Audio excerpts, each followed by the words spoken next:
Xiaoxia felt her eyes moisten. So beautiful it brought tears to her eyes. So perfectly matched it brought tears to her eyes. Xiaoxia subconsciously wanted to raise her camera to take a picture, but seeing the large group of professional media, she lowered it again.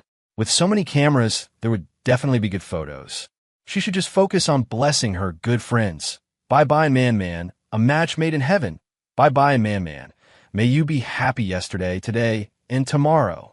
The main characters of the day walked hand in hand from the back of the stage, slowly moving forward. They wore formal attire with matching rose elements, arm in arm, occasionally glancing at each other as they walked, a sweetness that melted straight into Xiaoxia's heart. To the music of A Midsummer Night's Dream, they gradually approached the crowd. They stood under the gaze of chables, power, and flashing lights, poised and perfectly in sync. Xiaoxia's heart pounded in her chest. This time, it was from excitement. The world's most perfect couple by Bai and Man-Man. They feared no pressure or storm. They paid no mind to the powerful figures in the audience. Because they only had eyes for each other. They stood beside the host. Wei Bai saw the big shots in the audience. These figures were indeed big, but Wei Bai's attention only lingered for a moment before shifting to his family and friends. He smiled at them, a silent greeting. In his line of sight, Old Wei was particularly spirited today, looking as if he had shed 10 years. Old Wei and Ms. Wu were in a suit and a gown, smiling at him. His uncle and aunt wore outfits similar to Old Wei and Ms. Wu's, their faces bearing shy and honest smiles. Sitting beside his uncle and aunt, his older brother also looked quite presentable. His younger aunt, Sister Xian, Zhang Xiang, Yu Huguang, Lu Chong, Chui Peng, Ningbo Chao, Xiaoxia. Wei Bai's gaze swept over everyone for a moment, and a huge sense of satisfaction suddenly filled his heart. At this moment, those tycoons at the long table were, to him, the least important. What was important was that his and Miss Xie's friends and family had come from all over to attend their engagement ceremony. He realized that being witnessed and blessed was such a blissful thing. Wei Bai held Miss Xie's hand in one of his, as if holding his entire world. With his other hand, he took the microphone from the host. According to the schedule, both he and Miss Xie needed to say a few words. Wei Bai had already prepared a draft, a rather official one that wouldn't go wrong. But at this moment, he suddenly changed his mind. After a few words of thanks and welcome, his hand holding the microphone paused slightly. Finally, I want to thank Miss Xie Yuman for coming into my life. He turned his head to look at his Miss Xie. I want to call you and tell you the weather is clear, to tell you I love you as people love hope and certainty. At that moment, even the string music faded. In the entire world, Xie Yuman could only hear this one sentence. The long tables with fresh flowers, the hall full of guests, the lights and cameras, the people with their various thoughts. At this moment, it all seemed to disappear. The entire world was reduced to this one person before her. Taking the microphone from his hand, Xie Yuman's eyes sparkled with a smiling glint. Finally, I want to thank Mr. Wei Bai for accidentally breaking into a life I wasn't particularly proud of. From that day on, my breathing became easier and the things I disliked lessened. What this world was like I didn't know. Until you came, only then did I know. This was my world in its awkward beginning. The flashbulbs flickered and thunderous applause erupted. Xiaoxia was so moved her eyes welled up with tears. So romantic. Beside her, Liao Yinan was also a little touched. This guy, does he always talk so sappily? Xiaoxia. It's not sappy at all. It was beautifully said. Liao Yinan. Getting all weepy over someone else's love story, but always clueless when it comes to her own. That's just like you, Xiaoxia. At this moment, I can feel your happiness even more genuinely. Miss Xie, please, you must continue to be happy. As the thought flashed through her mind, Hu Jingxian swirled the red wine in her glass and took a light sip. Why did she feel a little wistful? Perhaps it was because the girl who was once her inseparable companion would, after getting engaged, devote more of her time to her fiancé. But that Xie Yuman, even before she was engaged, just when she was dating, she was always ditching her. And what's more, even before they were dating, just during the ambiguous phase, she was meeting and chatting with Wei Bai every day, only managing to squeeze in a video call with her in her spare time. Damn it, what was there for her to be wistful about? But There was still a little bit of wistfulness, but there were more blessings. Blessings to you both. I just hope that when they propose and get married, they don't ask her to play the pipe again. Wu Ruxin was so happy she was wiping away tears. Xie Jiyu was so sad his eyes were welling up. On an occasion like today, he couldn't show any inappropriate emotions. When Xie Jiyu went on stage, his face was already beaming, as if he were incredibly satisfied with Wei Bai and this engagement ceremony. Next was the signing of the marriage contract.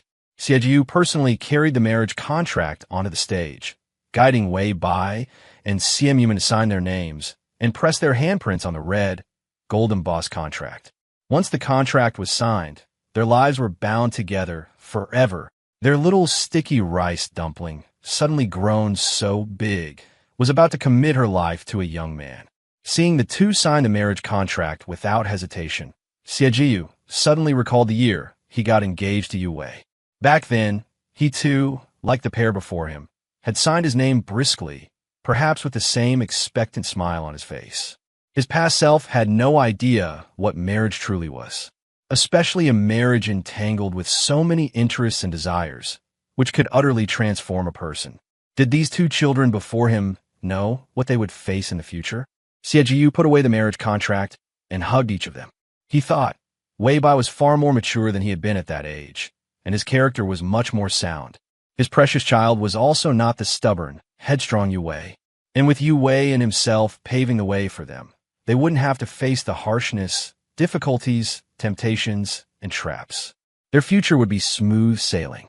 As he thought this, Xie Jiyu looked towards the long table at old Master Xie, whose eyes were clouded. The night before last, after the banquet, the old master had used the excuse that he had incapacitated Xie Xinming to demand compensation for the second son, allowing him to return to the board of directors. Xie Jiyu didn't admit to having a hand in Xie Xinming's situation, but readily agreed to the latter request. However, he and Yu Wei proposed another condition. 5% of the group shares under Old Master Xie's name will be transferred to Xie Yuman, and after the engagement ceremony, Xie Yuman would officially hold shares and become a director of the group. This negotiation was conducted openly.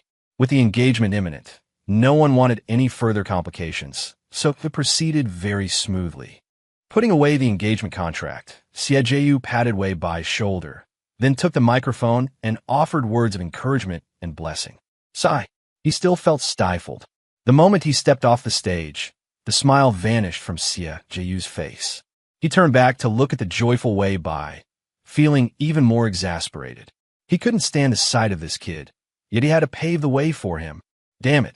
He'd leave tomorrow and go deep diving to calm down. Click. Xiao Xia raised her phone and snapped a picture of Wei Bai, grinning like a big idiot. Ha! Food's here, food's here. We can finally eat.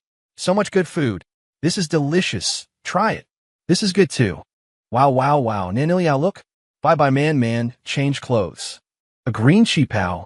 So gorgeous. They're coming down to toast. So many people. They have to toast each one individually. Oh my goodness. Do they have to toast the Prime Minister too? Oh, not one by one. It's by sections. That's better. They've reached this section with the business moguls. Why are they chatting? Here they come. They're walking towards us. Xiao Xia chattered into Liao Yinan's ear the entire time, so Liao Yinan was fully aware of Wei Bai and Xie Yuman's whereabouts. He adjusted his gold-rimmed glasses and saw Wei Bai and Xie Yuman walk through the flower-lined path, coming to stand beside them. Xiao Xia hurriedly stood up with her red wine glass, while with her other hand, she shoved a delicate small pastry into Xie Yuman's mouth. Quick, eat something while you can, Xiao Xia muttered. You must be hungry, right? She hadn't attended an engagement ceremony, but she had attended weddings and knew that while guests ate, the bride and groom often went hungry. You eat too. Xiao Xia quickly grabbed another pastry from the table and put it into Wei Bai's hand. Drinking on an empty stomach is so uncomfortable. Xie Yuman leaned against half of Shen Yuan's shoulder next to her, secretly chewing. She had originally planned to use Xiao Xia as a shield, but alas, Xiao Xia wasn't tall enough. I ate a bit when I changed, Xie Yuman whispered. This is delicious. Xiao Xia then reached back, grabbed another piece, and fed it directly into Xie Yuman's mouth. Xie Yuman chewed again. Wei Bai was also chewing. Although they had eaten a little while changing, they were still quite hungry. Replenishing their energy with their friends, the two continued their toasting rounds. After one round, Wei Bai had become immune to bigwigs, until he stood before the Prime Minister. This pillar of Xia looked leaner and had a more powerful aura than he did on television. But at this moment, he seemed to resemble an ordinary, friendly elder. "Congratulations," the elder said with a smile, shaking Wei Bai's hand, then turned slightly to speak to Xie. "Your son-in-law is very good." Xie bowed slightly and offered some polite pleasantries with a smile. Wei Bai stood straight, a perfectly appropriate smile on his face. A few minutes later, phew, Wei Bai let out a sigh of relief. The toasts were finally finished. Next, the dignitaries gradually departed, leaving only family and friends to attend the after-party. At the same time, the media split into groups. One wave went to cover the after-party, while the other raced against time to prepare and publish their reports. Chapter 573 Hashtag Wei Bai Simuman Century Engagement Ceremony Hashtag. A 5,000 square meter garden was divided into different zones. A music zone, a dance zone, a dessert and champagne zone, a performance zone, a rest area. Throughout the entire garden, Wei Bai's Half a Rainy Day played in stereo surround sound. On the 3-meter-high water curtain wall, the lyrics scrolled continuously. In an area encircled by fresh flowers, a 100-meter-long dessert table was set, themed predominantly in shades of purple.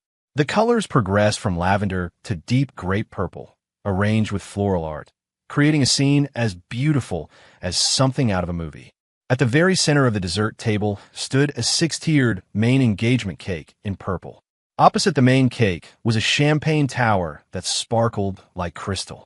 8:30 p.m. The night sky had deepened into a dark blue. The first firework burst open with a whoosh. Brilliant shades of purple and green exploded into lines of liquid gold, cascading from the high altitude. Bang, bang, bang! Fireworks burst one after another. Transparent pink, icy blue, brilliant orange. Finally, countless red lights shot towards the sky, blooming into a giant rose against the dark night. The rose pulsed, then began to fade. Just then, the lights on the underbellies of the first squadron of drones lit up. They swept diagonally into the sky, forming the leftmost dot of the character 4 heart. The second squadron followed closely, drawing out a hook-like stroke. 3,000 drones, divided into different formations, assembled 4 characters against the sky in just over 10 seconds, hearts in perfect sync. They hovered in place. The lights shifted from gold to red, shining with immense brightness against the blue-black canvas of the night. Whoa, drones! There must be several thousand of them, right? I never thought the first time I'd see a drone show would be in my brother Bai's engagement party. So romantic, it's so beautiful. Amidst the excitement, Wei Bai held classmate Xie's slightly cool hand, his heart filled with an incomparable sense of peace. He thought that this would be the most unforgettable day of his life. But all the experiences of the night could not compare to the importance of classmate Xie's smile beside him. Today, they were engaged, with the entire world as their witness. He could feel that she was happy because of it. And he felt happiness from the engagement party itself, but also from seeing her happy. Classmate Xie. Wei Bai turned his head, looking at the stunningly beautiful face beside him. "We're engaged. From now on, you're my girlfriend and also my fiancé." Xie Mumin lightly stood on her tiptoes and, amidst the splendid and lively atmosphere, gently kissed his cheek. "Yes, we're engaged. My fiancé." Hashtag Wei Bai Simuman Century Engagement Ceremony. Hashtag Simuman Red Dress. Hashtag Wei Bai Simuman Emotional Moment. Hashtag 3,000 Drone Performance. Hashtag Xieji Songlet in the same frame. Hashtag Yue Yuli Wuxin chatting happily. Hashtag Wei Bai's friends are literally me. Hashtag Zhuoyan, are you sure you should be sitting here? Hashtag that night. The trending topics list was completely dominated by the engagement ceremony. Of the top 10 trending topics, almost all were related to the event. Netizens were stunned. Wait, they're really engaged. I thought it was just a rumor. Holy crap, he's a sophomore getting engaged to the heiress of a top great Xia conglomerate. And I'm a sophomore who's never even held a girl's hand. Ah, so happy and so romantic. Hey, domestic idol dramas, take a look at this. The weddings you film are so lame in comparison. Okay. Damn, is this an engagement party? This looks more like the Great Xia Economic Summit, right? It's all VIPs of VIPs. It must be embarrassing in their circles not to have received an invitation. Huh, this venue. It can't be the main building, can it? Whoa, it seems the rumors about the capital's main building being privatized weren't false after all. How? Is that any different from the Forbidden City being privatized? Everyone's talking about how luxurious the engagement party is, but is no one noticing how perfect Wei Bai and Simp are for each other? And the way they look at each other is just so full of love. They're totally a sweet and happy young couple. Holy shit, is that Princess Leia on the far side of the group photo? She's the crown princess of the United Kingdom of Northern Ireland. Leia posted on Instagram a photo with Wei Bai and Simp. Her caption even says she was moved to tears. Damn, the international internet has exploded. This engagement party is being discussed all over the world. I see foreigners are trying to identify people. Those two in the white robes are princes from different countries. El Mayo, they look so alike, I can't tell them apart at all. Foreigners are all talking about the 3,000 drones, saying it's the drone power of the entire Great Xia nation. Ha ha ha, that's killing me. Blessings to CEO Wei and Miss Xia. Wishing you eternal happiness. So compatible, absolutely flawless. Wishing you a long and happy life together. I've been binge-watching all the videos of the engagement party online. Absolutely beautiful. Stunning. So there really are people in this world who are seriously in love. I believe in love again. Even the haters would have to wish them 100 years of happiness, joy, and bliss. Anyone who's been around the internet knows how rare it is to see such a harmonious and uncontroversial comment section. Almost everyone was stunned and moved by the engagement of the century, offering their blessings. Netizens were even frolicking all over the web, leaving comments on the posts of attendees who shared pictures from the engagement party. Our President Liu has really made it. He actually got a seat at the table. Old Li, you used to be the richest man, but not anymore. If you don't work harder, you won't get a seat at the wedding. Bro, at your age, it's time to hustle. Not for anything else, just to keep your seat at the table. One engagement party kept the entire internet buzzing for days. Every video and picture released by the media was hotly debated. Even Zhou Yin gained over 5 million followers amidst the frenzy, becoming a top-tier influencer on Douyin overnight. A metaphysician swore with confidence. I've read the charts for Wei and Xia. I can't reveal the specifics, but I can say that a major event must have happened between them last year, marking a turning point in their relationship. From then on, they entered the great destiny of the 9 purple departing fire, a fiery trial of love, the subtle movement of the Emperor's star, heavenly secrets transforming into prosperity, lotuses blooming with every step. With twin stars on the same path, they clicked at first sight. The star of romance is eternally theirs. The star of joy is ever present. The harmony of their union can overcome any misfortune. Wei Bai scrolled past it and casually gave it a like. Simp also saw it and casually gave it a like. And just like that, the master went viral. The master woke up to find his Weibo had blown up. He slapped his thigh and hurriedly deleted the numerous photos of beautiful women he had reposted and saved. As an online metaphysics master, he latched onto every trending topic. Who would have thought that this time he'd actually catch the wave? Countless netizens were commenting and sending private messages, begging him for guidance. The master opened his DMs and began his day of paid consultations. Among the many clients, one with the username Yogurt with Strawberries caught his attention. It was because this Yogurt with Strawberries had a photo on her profile. She looked quite innocent, a bit like a streamer from a group broadcast he used to like. His favorite streamer had quit not long after she started, and he'd never found another one he liked as much. This time, meeting Yogurt with Strawberries made his heart flutter, just like when he first met his favorite streamer. It seemed the star of romance was stirring for him today, too. Soon, the master was chatting with Yogurt with Strawberries. Yogurt with Strawberries was clearly also a shipper of Wei Bai and Simp, constantly asking about them. Things like, what was the major event that happened last year? What is a fiery trial of love? And are they really soulmates? These questions were too easy to answer. The master didn't even need to consult his notes to fudge his way through. Those two are definitely soulmates. As for the fiery trial of love, that was a villain Wei Bai was fated to encounter. Once you pass it, it's over. Nothing to worry about. Strawberry, send me a photo without makeup. I'm actually better at face reading than chart reading. Suya was not the person she used to be. She had become wary of strangers. She didn't send a photo, just quietly hugged herself and cried. She had thought that time would bring her news of Wei Bai and Simp breaking up. But what it brought were two cold, hard words, engaged. Such a high-profile, world-renowned engagement party. The overwhelming reports, praise, accolades, and blessings. How could she not see them? How could she not care? Tears like melting ice dripped onto her pillow. Suya thought her heart had gone numb to pain, but it ached again as if pricked by needles. She clicked on a video again. It was Wei Bai and Simp exchanging vows at their engagement party. She had watched it so many times, yet she was still watching, torturing herself as if by 1,000 cuts. I love you like people love hope and certainty. It wasn't until you arrived that I knew this was my world in its humble beginning. In the bullet comments, everyone was talking about how moved they were, wishing them happiness. No one knew that in a forgotten room in Lu City, there was a girl being burned by this vision of love, so tormented she couldn't break free. The master said that something major happened last year to change Wei Bai's destiny. That was Wei Bai's fiery trial of love, a fated encounter with a villain. Was she that villain?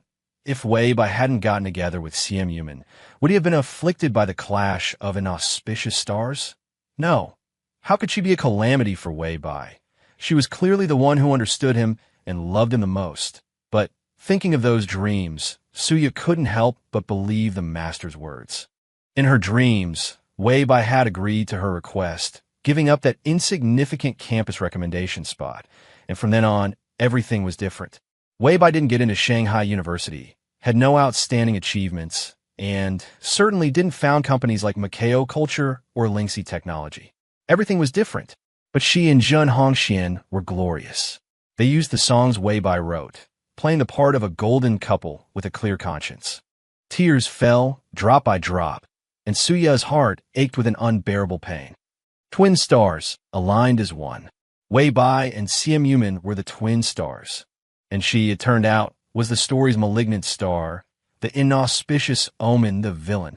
It was another difficult night. Suya didn't know when she finally fell asleep. In a state of half-slumber, she realized she was dreaming. That dream that made her both proud and sad, revealing the man behind Suya and Zhen Hongxian, the true musical genius, Wei Bai. That's too absurd, Suya laughed. No one would believe that, right?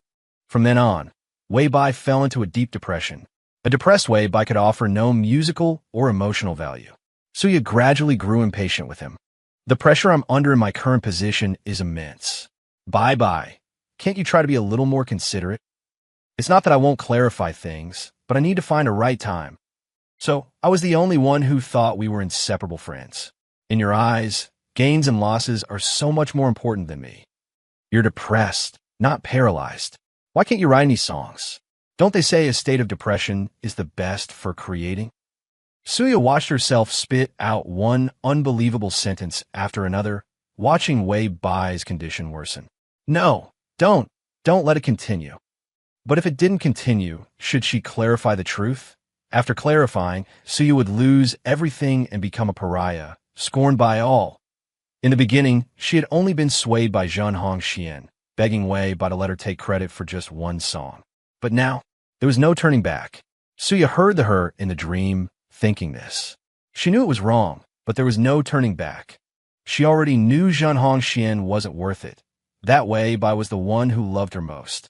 But Wei Bai was already in this state. Was she supposed to give up the successful Zhen Hongxian for him? She couldn't bear to. She couldn't bear to give up everything she now possessed. She could only continue down the wrong path, to squeeze more value out of Wei Bai, until Wei Bai died. Yes, Wei Bai died. When Suya received the news, she thought she had misheard. It was just depression. How could he have committed suicide? No, it couldn't be. He had promised her he would write a masterpiece for her, one even more popular than Spring Breeze Slumbers. How could he die? With Wei Bai dead, what would Suya do? Suya panicked, she cried. She even regretted not being better to Wei Bai. But Wei Bai could never come back. And it was then that Zhen Hongxian revealed his true colors. Countless women appeared by his side, so many that Suya couldn't tell one from another. The caring senior from university, a professor, the childhood friend who helped him when he was down, a famous actress. There was even a heavy-set woman named Wang Suihua, holding a child she claimed was Zhen Hongshuan's. Suihua is my son's mother. Yaya, you can't be so intolerant as to not accept her, can you? Yaya, although they are all my women, you are the only one I love. Yaya, you disappoint me so much. You'd rather believe those rumors than believe me. Yaya, don't worry, we're going to have the wedding of the century. You are the only woman I will marry. Looking at this Zhen Hongxian, Suya only felt disgust. An immense sense of absurdity nearly crushed her. This was the man she had abandoned Wei Bai to follow. She had caused Wei Bai's death for a scoundrel like this, but Wei Bai was gone. There was no one left in this world who would tolerate her and love her unconditionally. Suya was filled with regret. It turned out Wei Bai was the one who loved her most. Scene after scene of her past with Wei Bai flooded her mind. All the love and small details that Suya had ignored time and time again now dealt her a heavy blow. She knelt before Wei Bai's tombstone again and again, crying until her eyes were red and swollen. Bai Bai, I was wrong. I know I was wrong. I really know I was wrong. Please come back, okay? I was so stupid.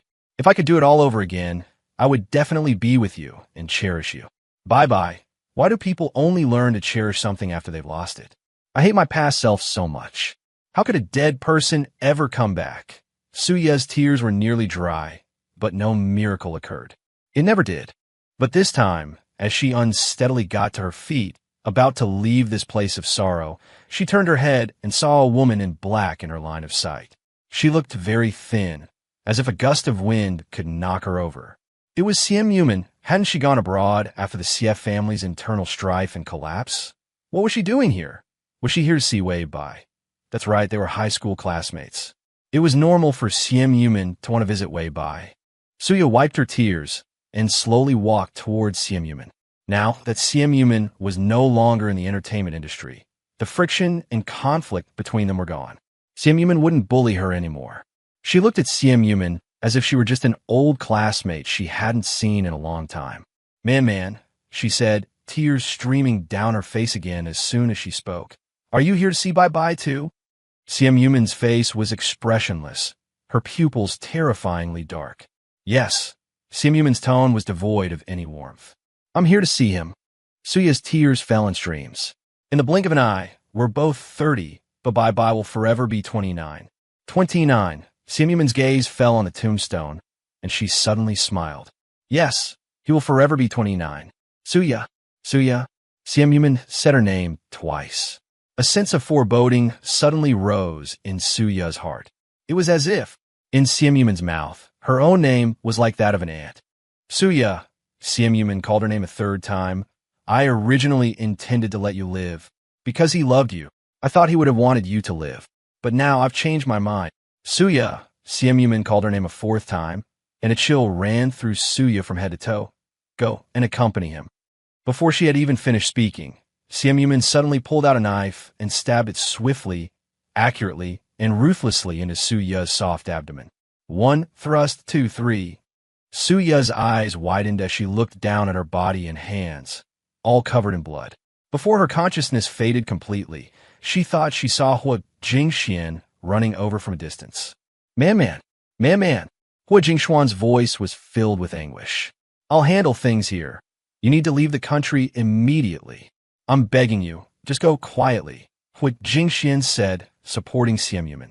I promise you, as long as you leave, I'll send Zhen Hongxian to his death right away. No need. Simp Yuman's voice was as flat as ever. I won't be at ease until I kill him with my own hands. Gasp. Suya's eyes flew open. She subconsciously clutched her abdomen. There was no gushing blood. She was at home, lying in her bed. It was just a dream. How could a dream be so vivid? The sharp, intense pain, the agony of being twisted and pulled. It felt so real. She had collapsed at Simp Yuman's feet like a pile of rotten flesh, writhing and struggling until she breathed her last. She had actually died, just like that. and Zhen Hongxian would also die at Simp Yuman's hands. Her dream was supposed to be a beautiful one. In the dream, she had gotten into high university and become a universally adored pop star. But the ending, how could it be like this? Wei Bai was dead, she was dead, and Zhen Hongxian would die too. This was her dream. Why couldn't it be a purely beautiful one? Why did Simp Yuman have to appear even in her dream? Could it be that even in her dream, Simp Yuman was in love with Wei Bai? So, the torment and bullying she had once suffered wasn't because Simp Yuman was competing with her for resources and status, but because of Wei Bai. It was an irrational dream. Yet, Suya trembled with fear. She had no doubt that if Simp Yuman had loved Wei Bai all along, then after what she had done to Wei Bai in the dream, Simp Yuman would kill her. She would definitely kill her, just as she had just experienced. No. Suya curled herself into a ball, trying to ward off the immense pain. No. Her forehead and face were covered in a cold sweat from fear and pain, and tears streamed from her eyes. No. Her voice broke into single syllables. I was wrong. Please don't. Returning to Haicheng from their vacation in Semporna, Wei Bai was refreshed and full of energy. Simp Yuman's back, legs, and neck were all sore. When it came to physical labor, she had to admit a certain little turtle had won. Upon arriving home, Simp Yuman collapsed in a bed, ready to sleep for the entire day. Wei Bai was extremely pleased with himself. Normally, not using his full strength, he had always been suppressed by classmate Xie. This time in Semporna, he had finally turned the tables and become a master. But his pride was one thing. He still felt sorry for her.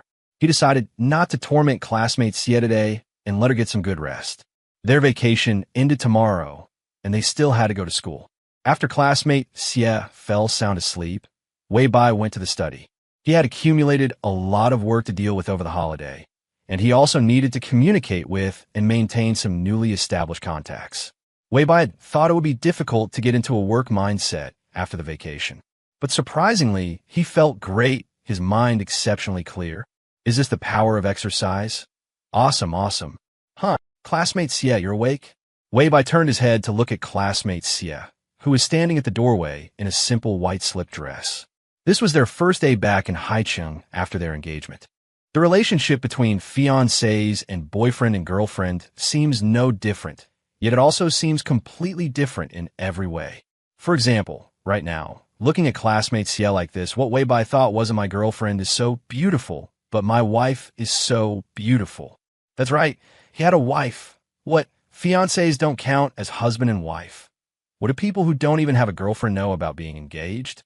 Wei Bai wrapped up his work, swept his still somewhat drowsy fiancée into his arms, and returned to the room. Simp Yuman. Wei Bai. Work was a bit tiring. Let's get some exercise. Simp Yuman. The next day, Wei Bai transformed from the fiancée of a conglomerate's heiress and the star of the wedding of the century back into a university student. This time, the attitude of his classmates in the lecture hall had undergone another major shift. Wei Bai was already used to it. In the past, after the Lingxi live broadcast and after his identity as a singer was exposed, he had received similar treatment. It was just that this time, the treatment was more intense. The professors in every class expressed their congratulations to him. Consequently, Wei Bai received even more complicated looks. Based on Wei Bai's understanding of his classmates, these looks were definitely not jealousy, but a kind of reverence for a true god. Yes, after getting engaged, Wei Bai had gotten a little carried away. On a matter of me, getting engaged to the world's #1 fairy at the age of 20. What's it like to have a bumper crop in both love and career at 20? Being on the trending topics too much and having too much popularity is also a kind of trouble. It took Wei Bai a few days to calm himself down and return to his usual gentle and calm demeanor. He went back to his state of running between Haidai University, Lingxi, and Mukeo culture. Time passed quickly, and in the blink of an eye, it was mid-November. The t-shirt on his back became a sweatshirt, and the backpack he carried was swapped for an autumn/winter model that classmate Xie had prepared for him. Wei Bai, wearing a sweatshirt and carrying a backpack, looking every bit a university student, went to Haidai Affiliated Hospital to attend the second phase delivery ceremony for Lingxi. This month, The details of the collaboration with Huasheng were basically finalized, and Lingxi's second batch of equipment was about to be delivered and put into use. Besides Haidai affiliated hospital, Lingxi also provided equipment and solutions to 5 other grade A tertiary hospitals in Haicheng. Due to tight production capacity and manpower, they hadn't yet collaborated with hospitals outside of Haicheng. However, this was already in the plans. Weibai had already negotiated a collaboration with the Haicheng government. Next spring, construction on the Lingxi headquarters would begin in Haicheng's Ruishan district. This construction project had 2 main goals. First, to establish an excellent office environment, and second, to build a world-class, high-end, precision laboratory. Once the Lingxi office park was completed, the team expanded. Lingxi solutions were continuously upgraded, and with the addition of Huasheng's mature production lines and capabilities, production capacity would naturally catch up. Weibai mentally reviewed his 5-year plan. In a little over 20 minutes, the rideshare arrived at Haidai affiliated hospital. The handover ceremony was simple. It officially started at 3 o'clock and was over in less than an hour. For the remaining time, Weibai strolled around the rehabilitation area, observing the application of Lingxi's technology on site. Haidai affiliated hospital had a dedicated rehabilitation area, which could also be called a rehabilitation hospital. Its equipment and medical staff were at the top level in the industry. Weibai made a round and, under the guidance of the medical staff, arrived at the dedicated public rehabilitation hall for Lingxi. After the first phase of delivery, there were already more than 20 patients in the rehabilitation hall who had their heads shaved and Lingxi's device printed on them, undergoing training. They all seemed to be in good spirits and were very focused. No one even noticed Weibai's arrival. In a corner of the hall, Deng Honyuan was training to control a robotic arm to type. For patients who had lost their ability to speak, using a brain-computer interface to control a robotic arm for typing was almost the only way to connect with the world, so an especially large number of people were practicing typing. However, to Weibai's surprise, there was a phone set up in front of Deng Honyuan. Was he live streaming? Weibai walked to Deng Hongyuan's side, craned his neck to look, and saw that he was indeed live streaming. He didn't appear on camera to disturb Deng Hongyuan's rhythm. Instead, he stepped aside and searched for Deng Hongyuan's stream. A nurse chatted with Weibai. After Lingxi's debut live stream, netizens all encouraged Brother Deng to stream to cheer him on. We also encouraged him to do it, thinking it would give him more motivation. There were a lot of people at the beginning, and Brother Deng could earn a little money. But his streams were just him practicing typing, so over time, not many people watched anymore. Netizens, the nurse side, they all like new and interesting live streams. Listening to the nurse, Weibai watched Deng Hongyuan's live stream intently. The camera was a bit blurry and the angle was off. It only showed the robotic arm, not the typing screen. There were very few viewers and bullet comments, only some words of encouragement. Weibai watched for a while before messaging Fei Wenxian to ask if she was available. After receiving a positive reply, Weibai left Haida affiliated hospital and headed to Mukeo Culture. Deng Honyuan didn't know Weibai had come. It was only 3 days later that he received a partnership proposal. The proposal was read to him by a family member. Weibai's Mukeo Culture wanted to sign him and make him an internet celebrity. Deng Honyuan, moving his mechanical arm with difficulty, typed out a single word, no. He had been live streaming for some time, and his streams had hardly any viewers. And now Weibai wanted to make him a celebrity, not charging him a dime and even offering a base salary. He knew in his heart that this was just Weibai's way of helping him. As Lingxi's first publicly announced test subject, Lingxi had provided him with a free brain-computer interface and rehabilitation plan. Lingxi and Weibai had already helped him so much. How could he just take their money for nothing? Seeing that he was unwilling, his parents didn't press him further. It was a nurse who, while giving him a 4 drip, said, CEO Wei came to see you a few days ago. He saw you were streaming and left without a word. But before he left, he told me that you, Brother Deng, would become a huge internet celebrity, and that he was counting on you to make him money. Deng Honyuan was stunned. How could a person like him become a huge internet celebrity? By online begging. He may have lost his arms and legs, but he wouldn't stoop to that. He had already made up his mind. Once he got better at typing, he would try writing web novels. Deng Honyuan rejected the partnership. Weibai wasn't surprised. He asked Fei Wenxian to make a trip in person to explain the potential of Deng Hongyuan's venture to him. With Sister Qian making a personal appearance, the contract was, as expected, signed smoothly. Almost every day, Xiaoying would pop into Deng Hongyuan's stream and spend 1 diamond to send a little heart. Recently, she had been accompanying Tao Min to the hospital for her Ling C printed interface, so she hadn't watched Brother Deng's streams as much. Today, after accompanying Tao Min through her second post-interface training session, Xiaoying sat down to rest and prepared to check in on Deng Hongyuan's stream. Yanzi remarked, "You really have perseverance. I went a few times, found it boring, and stopped going." Xiaoying smiled. "Brother Deng recognizes my ID now. I'm afraid he'll be sad if I stop showing up. He barely has any fans to begin with. If we all leave, it might affect his mood for his rehabilitation training." Hearing this, Yanzi thought of Tao Min and immediately pulled out her phone. "You're right. I'll go cheer Brother Deng on too." "Huh? Xiaoying, did I enter the wrong stream? Why are there so many people?"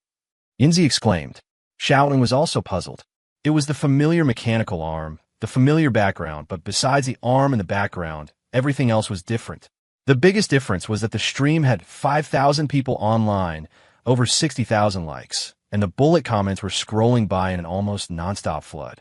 What happened? Xiaoying put on her headphones, turned on the sound, and watched the stream carefully. The moment she put them on, she heard an enthusiastic voice. "Thanks to Big Brother Longxiabeo for the full throttle drum. Brother Deng wishes Big Brother Longxiabeo a swift reunion with his ex-girlfriend." The screen cut to the mechanical arm and the typing view, where the arm was moving, slowly typing a line of text on the keyboard. "Longxiabeo get back with ex-girlfriend." Xiaoying stared dumbfounded. Before this line was even finished, a new gift animation exploded on the screen. "Thanks to Mimi for the 10 bouquets of flowers. Brother Deng wishes Mimi a happy 18th birthday." Amidst the uptempo music, the line, "Mimi happy 18th birthday," appeared on the screen with extreme slowness. Xiaoying finally couldn't hold back. On impulse, she opened the gift menu, gritted her teeth, and sent a pair of sunglasses. Then she quickly typed a bullet comment, wishing Tao Min all the best. "Thanks to Guaji Yuezi for the hot air balloon. Thanks to Linger Xiang Dingdang for the flowers. Thanks to Muterin for the lollipop." "Why isn't it my turn yet?" Xiaoying was getting a little anxious. Yanzi took off one earbud. "You sent a gift too?" "Xiaoying, huh? You sent one too. I didn't see your ID on the screen. I just changed it," Yanzi said. "That Nugulated Jew is me." In the bullet comments, Nugulated Jew was long gone. But on the stream, the enthusiastic off-screen voice read the name. "Thanks to Nugulated Jew for the full throttle drum.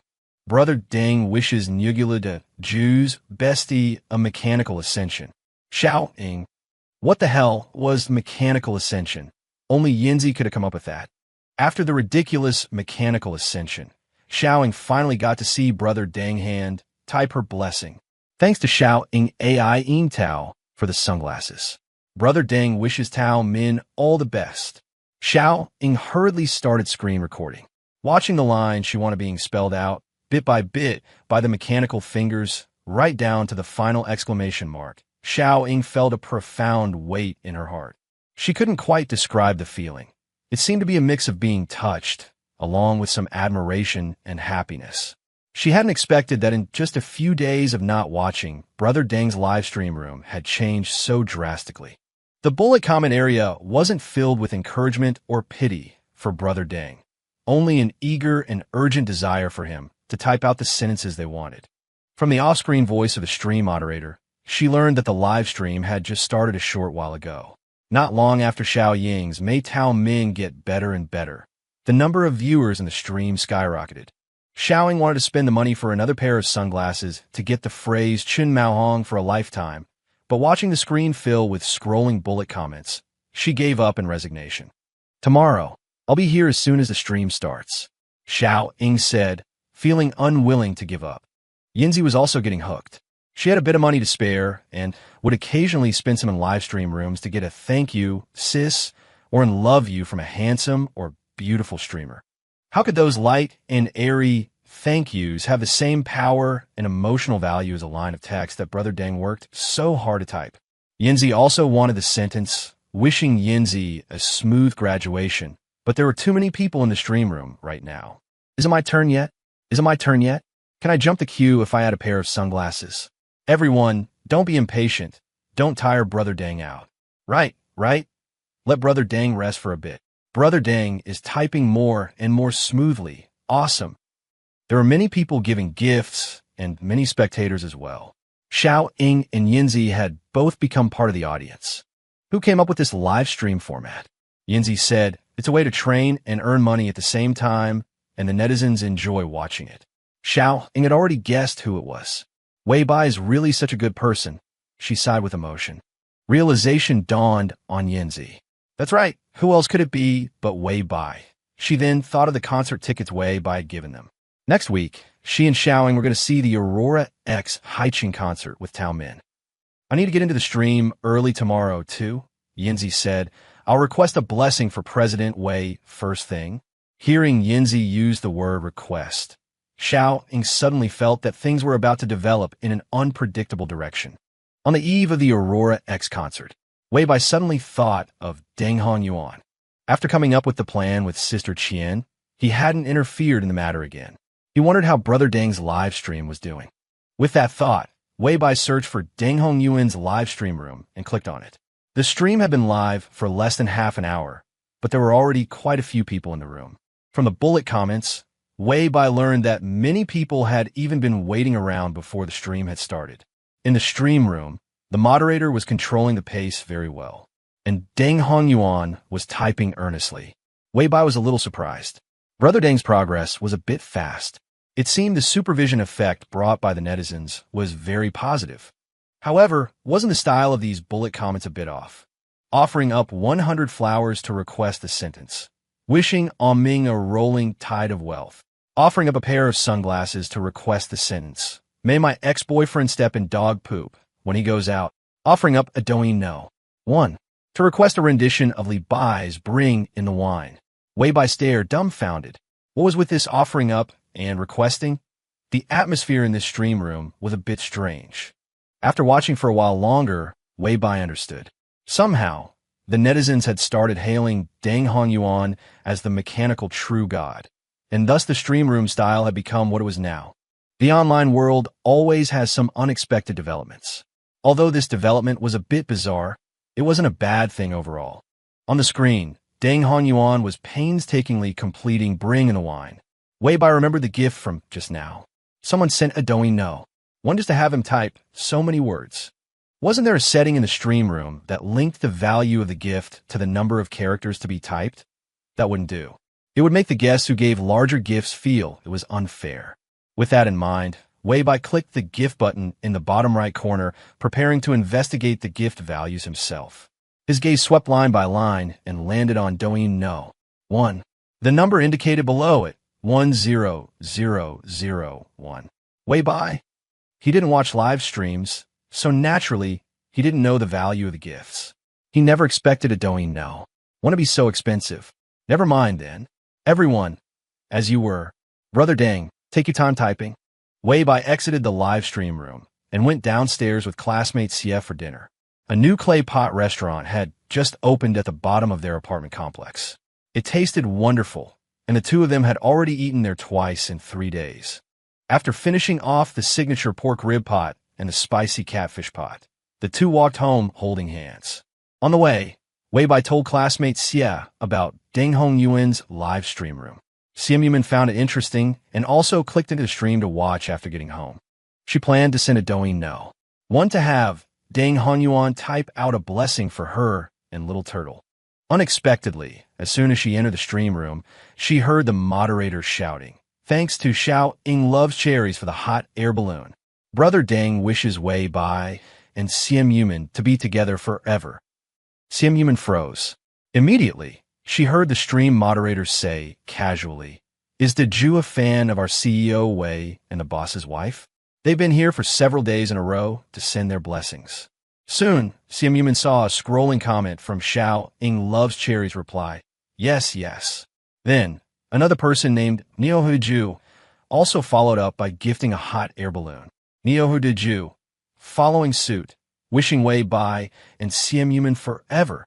Watching the gift animation explode on the screen, a small, dimpled smile appeared on Simp face. Xiaoying loves cherries, very good. Neo Herdiju, very good. So she opened the gift menu and sent a peak of glory worth 28,888. The stream moderator's voice trembled. Thank you. For the peak of glory from classmate Xia. Classmate Xia wishes Xiaoying loves cherries and Neo Herdiju that all their dreams may come true. In different dorm rooms, Xiaoying and Yinzi stared at the stream on their screens at the same time, their eyes wide in disbelief. WA? This classmate Xia, was she the classmate Xia they thought she was? They clicked in her profile, and it was her main account. Oh my god. A peak of glory, just to wish them that their dreams come true. How could there be such a beautiful and kind-hearted fairy? Xiaoying hugged her phone, her heart overwhelmed with emotion. But why would classmate Xia bless them? Was it because they had wished Wei Bai and Simp forever? Xiaoying murmured. It seems classmate Xia is even more in love than the rumors say. The next day, the day had finally arrived. The Aurora X Haichung concert that Xiaoying had been long awaiting. She liked Chun Mao and wanted to see his concert. But to her, the greatest significance of this concert wasn't because Xiaoying wants to see it, but because Tao Min wants to see it. For a girl with ALS who could only get around in a wheelchair and had almost lost her ability to speak, going to a concert sounded very difficult. But as long as the girl herself was determined, the other difficulties weren't really difficulties at all. On this day, Xiaoying was full of energy from the moment she woke up. In the afternoon, she first met up with Yinzi, and then they went to Tao Min's house together. They helped Tao Min pick out a beautiful outfit to wear, and the makeup artist arrived as well. Tao Min was very surprised. Ever since she fell ill, she had long lost the desire to dress up. Today, because she was going to see Chen Mao, she put on a pretty dress she hadn't worn in a long time. But she hadn't expected her friend to have also booked a makeup artist. Xiaoying persuaded her. We have insider tickets. Our seats are very close to the front. Chun Mao will definitely be able to see us, so we have to get all dressed up. Tao Min was convinced. More importantly, the makeup artist was already here. She couldn't just send the person away. For the first time in the nearly 2 years since her illness began, she wore makeup. The makeup artist was very attentive, not only doing her makeup, but also creating an intricate braided hairstyle for her. Looking at her delicate and beautiful self in the mirror, Tao Min felt a bit dazed.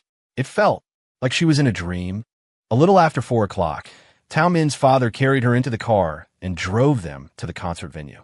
I'll wait for you guys outside, said Tao Min's father. After the concert is over, I'll take you out for a late-night snack. Xiaoying and Yinzi happily agreed. The atmosphere was wonderful, as if Tao Min were just an ordinary girl, and the three of them were as carefree as they had been in college. Even getting into the venue was exceptionally smooth. Sisters from the fan club gave them light sticks and merchandise. A staff member came out to receive them, pushing Tao Min's wheelchair and leading them to their seats. Xiaoying and Yinzi followed behind the wheelchair the entire time, unable to even lend a hand. Why do I feel like we haven't helped with anything at all? Yinzi said. Xiaoying, we really haven't helped with anything. The chaos and mayhem they had anticipated never happened. Everything was incredibly wonderful. Yinzi exclaimed. It must be because the smooth concert journey I prayed for in God Dang stream worked. Xiaoying, wait, when did Brother Dang become God Dang? How did she not know about this? But today had indeed been really smooth. Looking at Tao Min's beautiful, expectant face beside her, Xiaoying felt especially grateful to Wei Bai. She heard from Lu Chang that Wei Bai would also be coming to this concert. She didn't know if she would run into him, but if she could, she really wanted to thank him in person.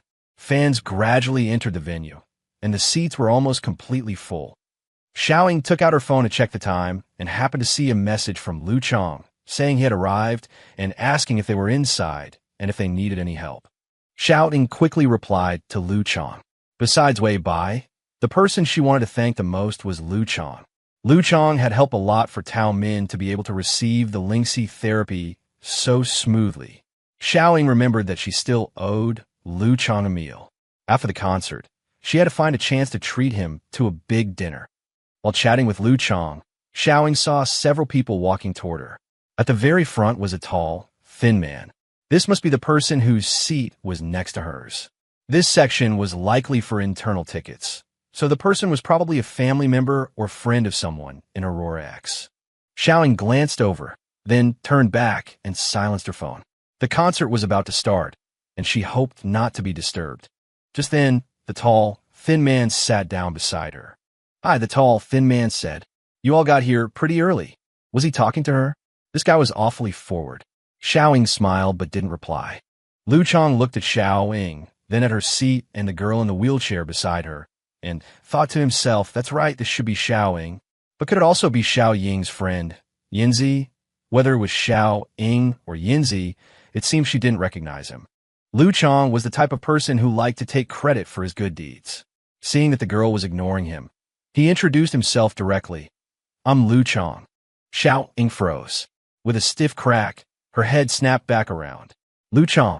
She had seen Lu Chong during the Lingxi live streams, but he didn't look like this in her memory. His face shape and hairstyle were all wrong. Lu Chong read the confusion in the girl's eyes and said with a smile, "The live stream camera adds 10 pounds. In truth, he had gained weight from being overworked back then. Once Lingxi Live became a success, he relaxed, hit the gym, and quickly got back in shape. Xiaoying carefully studied the face in front of her. Yes, it really did seem to be Lu Chong. She felt incredibly guilty for her earlier coldness. Hello, I'm Xiaoying." Hearing Xiaoying, Tao Min and Yinzi also hurriedly greeted Lu Chong.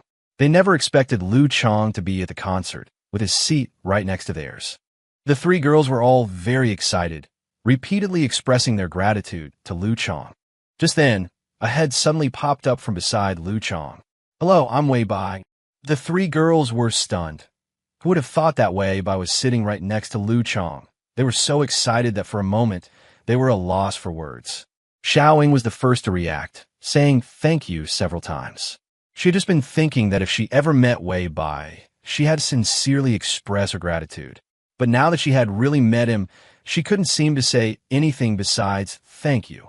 Or rather, it felt as though no words could express the depth of her gratitude. "Sister Xiaoying," Wei Bai said with a smile, "my mom has told me about you. According to her, we even did our homework together at the same mahjong parlor when we were kids." Xiaoying was dumbfounded. Suddenly, she understood. Wei Bai must have noticed her nervousness and said that to put her at ease. Just as the netizens had analyzed, Wei Bai was truly a very thoughtful and kind person. Xiaoying decided she would be a fan of Wei Bai for life. "I'm so lucky then." Wei Bai smiled and said no more. Just then, Xiaoying saw another head pop up next to Wei Bai. This one was almost unfairly beautiful. So beautiful that even though Xiaoying was a girl, her heart skipped a beat. Xiam Yuman, of course. The girl next to Wei Bai had to be Xiam Yuman. Xiam Yuman looked at the unfamiliar girl, her small, pear-shaped dimples lifting gently. "Xiaoying, I know her.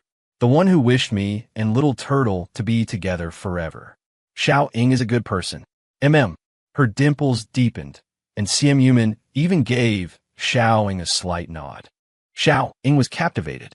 Up close, she was just too beautiful. So beautiful her soul trembled.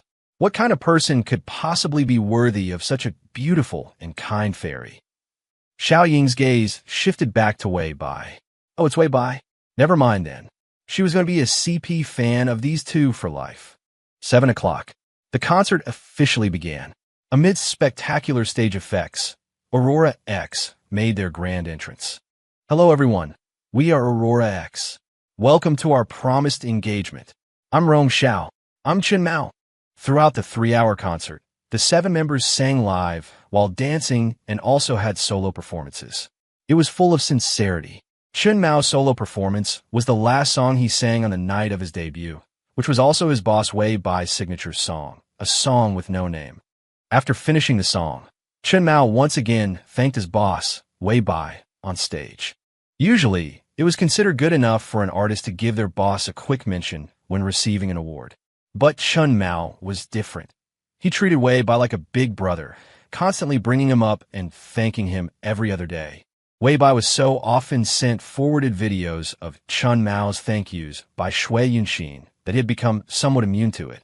But at this moment, hearing Chen Mao's sincere gratitude, he was still quite moved. Luckily, Chen Mao didn't know he had come to the concert. Otherwise, the camera would be on him right now. The thought had barely crossed his mind when Wei Bai saw his and classmate Xie's faces appear on the big screen. Wei Bo. On stage, it was as if Chen Mao's pupils were about to shatter. No way his brother Bo came to see his concert in person. Chen Mao was so excited his voice wavered. Brother Bo, I love you. This simple confession made Xian Yuman's face darken for a few seconds. Fortunately, Rong Xiao, who was managing the stage, reacted quickly, saying some pleasantries about welcome and gratitude to suppress Chen Mao's excitement. But the audience was even more excited than Chen Mao. Who could understand the feeling of seeing Wei Bo and Xian Yuman's faces appear on the big screen? This feeling of getting a big-name star at a concert. What's the difference between that and gold falling from the sky? Unfortunately, it seemed the two were just there to watch the concert, not to be guest performers. After the excitement, the audience was disappointed. If only we could hear half a song of a rainy day. Yeah. To be honest, Chen Mao's A Song Without a Name is far worse than his boss's version. On stage, Rong Xiao was interacting with the audience to control the flow. This was the kind of job that required emotional intelligence, something Chen Mao couldn't handle. Seeing his and classmate Xie's faces disappear from the big screen, as Rong Xiao redirected the fans' attention back to the group, Wei Bo thought to himself that it was no injustice that Chen Mao didn't get first place in the talent show back then.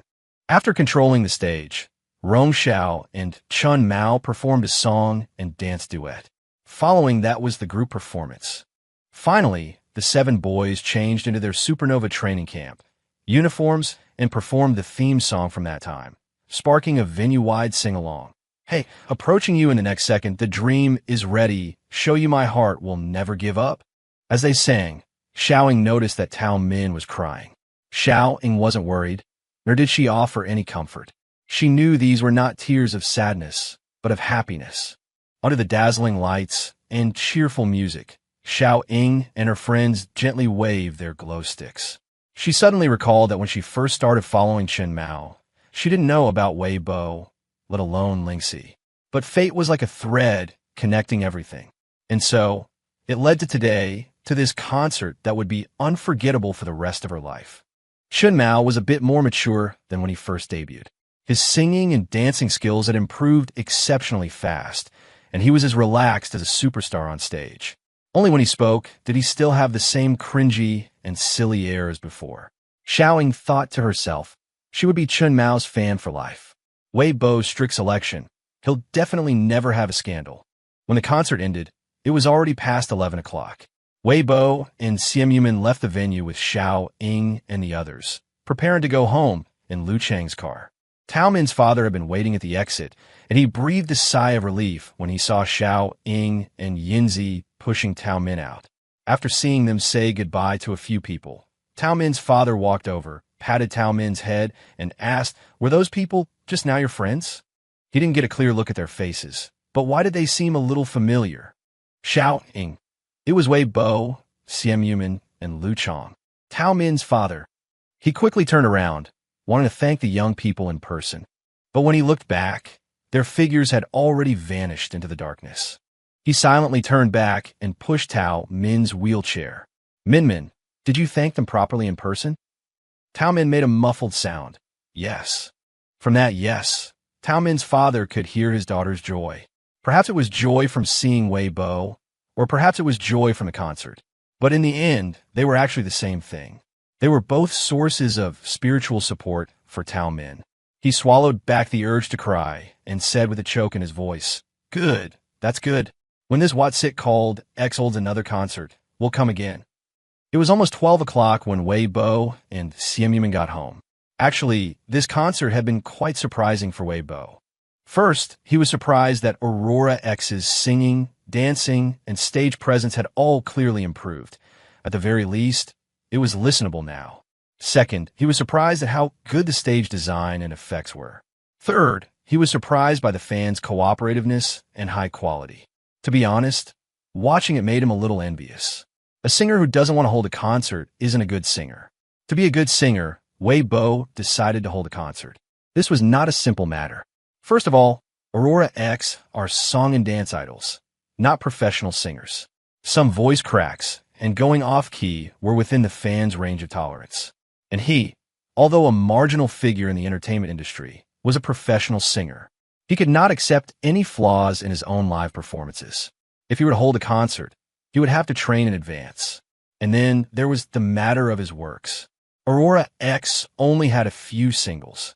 Almost everything they performed at the concert were adaptations and covers from their talent show days. He was an original singer-songwriter. He would definitely have to sing his own songs. Was his current body of work deep enough to support a 3-hour concert? The quantity was certainly enough, but there were some songs Weibai had no desire to perform. As a person with high standards for himself, Weibai felt he still needed to let his works settle and mature. "What are you thinking about?" Simp asked as she walked out of the bathroom after removing her makeup and showering, seeing Weibai spacing out. "I was thinking, when should we hold our concert?" Weibai came back to his senses and smiled. Simp unwrapped the towel from her hair, and a fresh fragrance drifted to Weibai's nose. "If you wanna, we can do it next month. Just have Secretary Zhu handle it. It could be arranged in a week." Let's talk about it next year or the year after." Weibai had a rough plan in his mind. "When we have some free time, we can prepare for it properly." Simp tilted her head slightly. "Our CEO, Wei, will actually have free time?" "Yeah. Is he very busy?" "Not really, right? Isn't it just a bit of overtime after watching a concert?" Hearing the teasing in Miss Xie's tone, Weibai half-carried, half-lifted her to the sofa, pinned her down, and started blow-drying her hair. "Miss Xie, don't even think about sleeping early tonight." Simp, What was the meaning of that drawn-out Did Miss Xie misunderstand something? When he said don't think about sleeping early, he meant he wanted Miss Xie to work overtime with him. But once some things are misunderstood, there's no going back. And so that night, Weibai worked 2 jobs. One was physical labor, the other was mental labor. By the time he finished, it was already past 2 in the morning. Weibai wasn't really a night owl. Whenever he stayed up late, he found it even harder to fall asleep than usual. Miss Xie, who had worked alongside him, was sleeping soundly. Weibai gently kissed Miss Xie's cheek, then began his pre-sleep ritual of scrolling through his phone for a bit. Tonight's trending topics were dominated by the Aurora X concert. 2 of them were related to Weibai.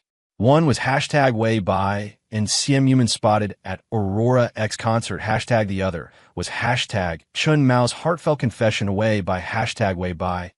Fortunately, his and Miss Xie's couple image was deeply ingrained in people's minds. Otherwise, with Chun Mao pulling a stunt like this, there would definitely be some messy comments.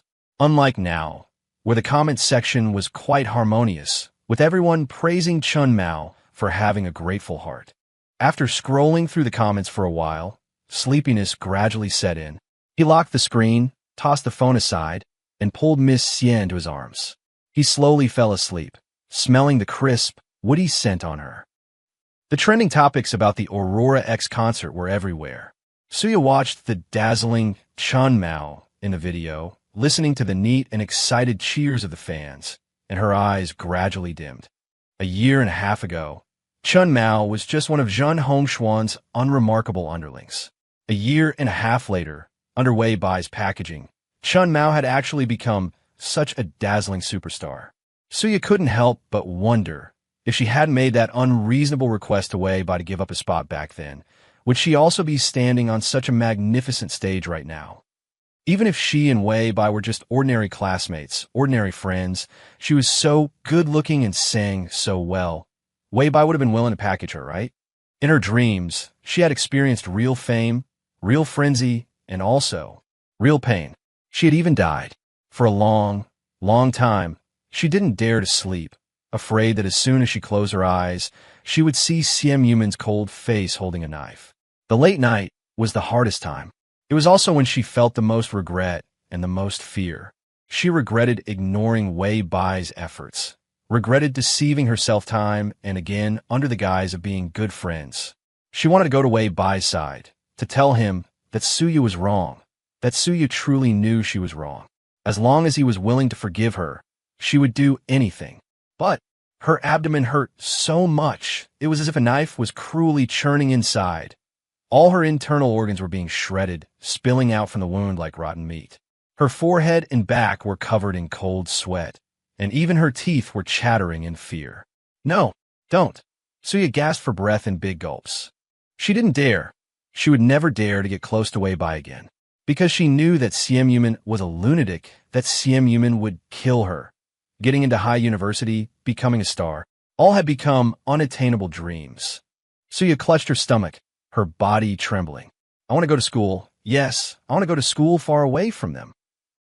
Suya is repeating the year again. In the dorm, Xiaoxia was on a video call with Liao Yinan. Wu Tsong told me she yelled at Suya, and Suya saw the light. She was planning to go to university and study properly, but she never registered, so her admission was canceled a long time ago. She had no choice but to repeat the year. Her grades used to be so good, Xiaoxia sighed. Now, I just hope she can get in next year. Liao Yinan, like Xiaoxia, loved to gossip, but he had no interest in gossip about Suya. It was boring, nothing worth hearing. Didn't you dislike Suya? Liao Yinan asked. Xiaoxia shrugged. I don't like her, but I don't want to see her living in a wretched state either. Aren't you afraid she'll test in a high university? Liao Yinan asked. Xiaoxia gave a mysterious smile. Wu Tsong said that for some reason, Suya is dead set on getting far away from Haicheng. She gets triggered at the very mention of high university and says she would die before coming here. She even has an aversion to Lucheng now. Her mom went with her to transfer her household registration back to her hometown so she can repeat the year. Liao Yinan said, "Oh," bringing the topic to a close. But Xiaoxia suddenly remembered something else.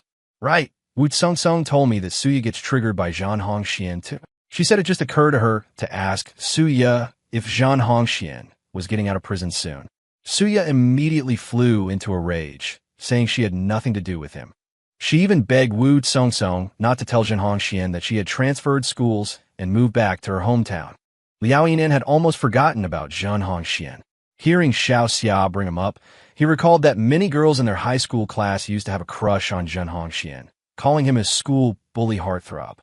Liao Yinan didn't dare to associate with a heartthrob, and school bully was even more of a joke. Their high school was famous for its excellent discipline. How could there possibly be a school bully? Thinking of the past, Liao Yinan found it absurd. But after starting university and meeting people from all over the country, he had come to the deep realization that there were plenty of oddballs even among geniuses. The biodiversity at Jingda University was beyond imagination. Therefore, the oddball Zhan Hongxian no longer seemed like a big deal in his eyes. After all, there weren't many normal people in this world, but weirdos were countless. Suya and Zhan Hongxian were just a topic they chatted about and forgot. The conversation between Liao Yinan and Xiaoxia shifted to the oddballs they had met in university. Man has a classmate. That first roommate she had, remember? I told you about her before. The one who got into a fight with Yuan on the first day of school and demanded to switch dorms. Yes, that's the one. The one who thought Yuan looked down on her. Her roommate complained to me that she wears her summer clothes without washing them. She just airs them out on the balcony and wears them again, sometimes for half a month straight. Nobody in their dorm dares to hang clothes on the balcony anymore. Liao Yinan calmly adjusted his gold-rimmed glasses. There's a great master in my dorm who never flushes the toilet for number 1 or number 2. Xiaoxia looked horrified. Is he still in your dorm? He moved out.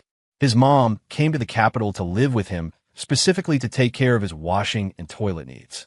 Not to be outdone, Xiaoxia said, there's a girl in my department whose roommate goes to the library right after class during the day and barely stays in the dorm. Also, she doesn't have to split the monthly electricity bill of a dozen or so yuan. But that roommate drinks bubble tea and gets her nails done. My friend says she's quite well off, but she's terrified of others taking advantage of her. Liao Yinan said, a great master from my class ditched me on a group project. I only found out the reason later. He was using me as a backup, joining my team while knowing another, better group was short one person. As soon as a spot opened up, he immediately switched. Xiaoxia. So, did you find enough team members? Liao Yinan. We can still crush them even if we're short-staffed. Another girl in the dorm was also on a long call with her boyfriend. Like Xiaoxia, she was wearing headphones and speaking softly. She finished her call before Xiao Xia and overheard Xiao Xia's cheerful voice. Nan Iliao, you're so childish. Soon, it seemed Xiao Xia's call had also ended. The roommate pulled back her bed curtain and looked enviously at Xiao Xia, who was diagonally to her left. Xiao Xia, you and your boyfriend have such a great relationship. Unlike her, she had been fighting with her boyfriend frequently lately. She felt like they were on the verge of breaking up. Both relationships had carried over from high school, and both were long distance. How was Xiao Xia's relationship with her boyfriend so good? Although they sometimes fought, the roommate felt that it wasn't really fighting, more like kindergarten squabbles. Xiao Xia was charging her Bluetooth earbuds. Hearing her roommate's words, her immediate instinct was to deny it. How was her relationship with Nan Iliao good? They fought all the time, and he often infuriated her. A relationship like Bai Bai and Man Man's was what you'd call good, right? But Xiao Xia suddenly thought of the day Bai Bai and Man Man got engaged, when Nan Iliao had said that they two would have a grand, romantic engagement party one day. She thought of the endless things they had to talk about, and their many, many dreams of a future together. She thought of their future dog, Pumpkin, and their future cat, Tang Yuan. Yeah, Xiao Xia smiled. My boyfriend and I are the best in the world. If Xiao Xia had been modest, her roommate would have only felt worse. But hearing Xiao Xia's cheeky tone, she actually felt a little relieved. All right, you and your boyfriend are the best in the world. Xiao Xia, of course.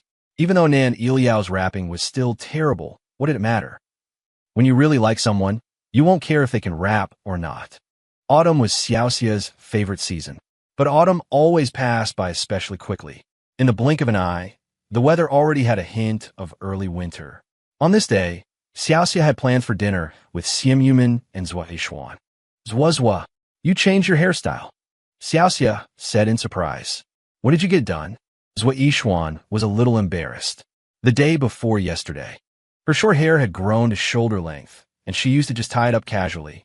Until the day before yesterday, when Simp took her to get bangs and also had the ends of her hair permed. It looks so good, Xiao Xia said, touching her own shoulder-length short hair. Maybe I should grow mine out a bit too? So Yishuan thought for a moment and said earnestly, you could give it a try. Actually, she had been very resistant to change at first, but after making the change, she felt that many things weren't as difficult as she had imagined. Seeing Zhua Yishuan's beautiful new hairstyle, Xiao Xia felt encouraged. I'm going to grow my hair long and get those vixen waves. Simm's action of sipping her milk tea suddenly paused. That would require very long hair, she said. Xiao Xia was full of confidence. I'm not cutting my hair from now on. I'll wait until after college graduation and get big waves. Simp, silly girl. If your hair is too long, it'll make you look shorter. Oh well, let it be. The most important thing is that she likes it. The three of them never ran out of things to talk about at dinner. Most of the time, it was Xiao Xia chattering away. She talked about the freaks and monsters she met in the student council, as well as some kind and wonderful things with some gossip mixed in.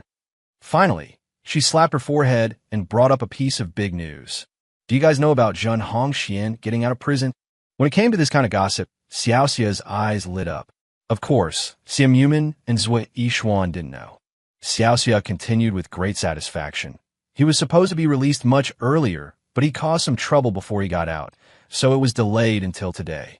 Today, December 16th, is the day Zhen Hongxian gets out of prison. So Yishuan asked curiously, how do you know? Xiao Xia. Everyone knows. People are talking about it in several group chats. Zhen Hongxian is a celebrity in our Lucheng, after all. So Yishuan, what group chats? Why wasn't she in any of them? In Simm's eyes, the name Zhen Hongxian was synonymous with idiot. She couldn't care less about people like him, but the mention of Zhen Hongxian made her subconsciously think of Suya. That was also an insignificant stranger. So much so that the name Suya flashed through Simm's mind and immediately dissipated. Her subconscious ignored it so completely that it failed to generate any divergent thoughts. After hearing Xiao Xia talk about Zhen Hongxuan's release from prison, Simp also began to share something interesting. She mentioned that a male celebrity Xiao Xia liked had been invited to shoot her new song's music video and asked if she wanted to come and watch. Xiao Xia immediately threw the amusing news of Zhen Hongxuan's release to the back of her mind. nodding furiously. Yes, yes, yes. I'll definitely go. A year and a half in prison, and now I have finally returned. Inside the gates of Luqing prison, Zhan Hongxian, dressed in the decent clothes issued by the prison, was filled with heroic spirit. Today, the beast was finally descending from the mountain. If some snitch hadn't reported him for reselling ham sausages, he would have been out long ago. However, today was not too late. The autumn wind was bleak and desolate, a perfect time for a hero to emerge. The gates slowly opened. Zhan Hongxian closed his eyes, preparing to welcome his moment in the spotlight. He knew that the news of his release had been sent out, and many people would surely be here to welcome him today. His brothers who had fought alongside him, his most beloved woman Yai, even those rivals who feared him. Today, they would appear at the gates of Luqing prison, with different feelings in their hearts. Some, to wait for their big brother. Others, who would not dare to step forward out of fear, because the king of Luqing has returned. Creak! The gate was slowly pushed open from the inside. Zhan Hongxian stepped out of the gate by feel, his head tilted back to enjoy the sunshine of freedom. There were no excited shouts and bustling crowds as he had expected, only silence. Yes, this was right. When he appeared, the crowd would be suppressed by his aura. How could they be noisy? What would that look like? But where was Suya? Why hadn't Suya thrown herself into his arms in tears yet? The sun shone on his face. Zhan Hongxian closed his eyes tightly and spread his arms. Come, Yaya, come into my arms. 5 seconds, 10 seconds. The surroundings were astonishingly quiet. Zhan Hongxian frowned. What was going on? Could it be that they were preparing a surprise for him? For example, would there be streamers and flowers when he opened his eyes? If that's the case, then he'll play along with them. Zhan Hongxian retracted his arms and opened his eyes with a calm and composed air. Where is everyone? How is there no one here? Not even a bird. No, this is impossible. I'm getting out of prison today. Didn't you notify everyone? Zhan Hongxian turned his head, glaring viciously at the prison guard.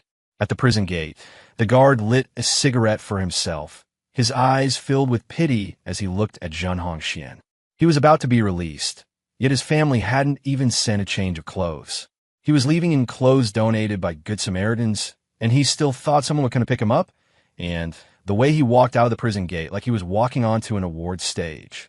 Has he gone mad? For his mind to be gone at such a young age, it's quite pitiful. The guard took a drag from his cigarette and pointed with a finger. There's a bus stop over there. The bus? Zhan Hongxian was getting out of prison. How could he possibly leave on a bus? Where was his awesome electric motorcycle brigade? Chen Mao. It must be Chen Mao. Chen Mao said he was done with the gang life and was going to get a proper job, but he was actually holding back a belly full of bad intentions, plotting to usurp the throne. His brothers, right now, must be enduring humiliation and carrying heavy burdens under Chen Mao's oppression.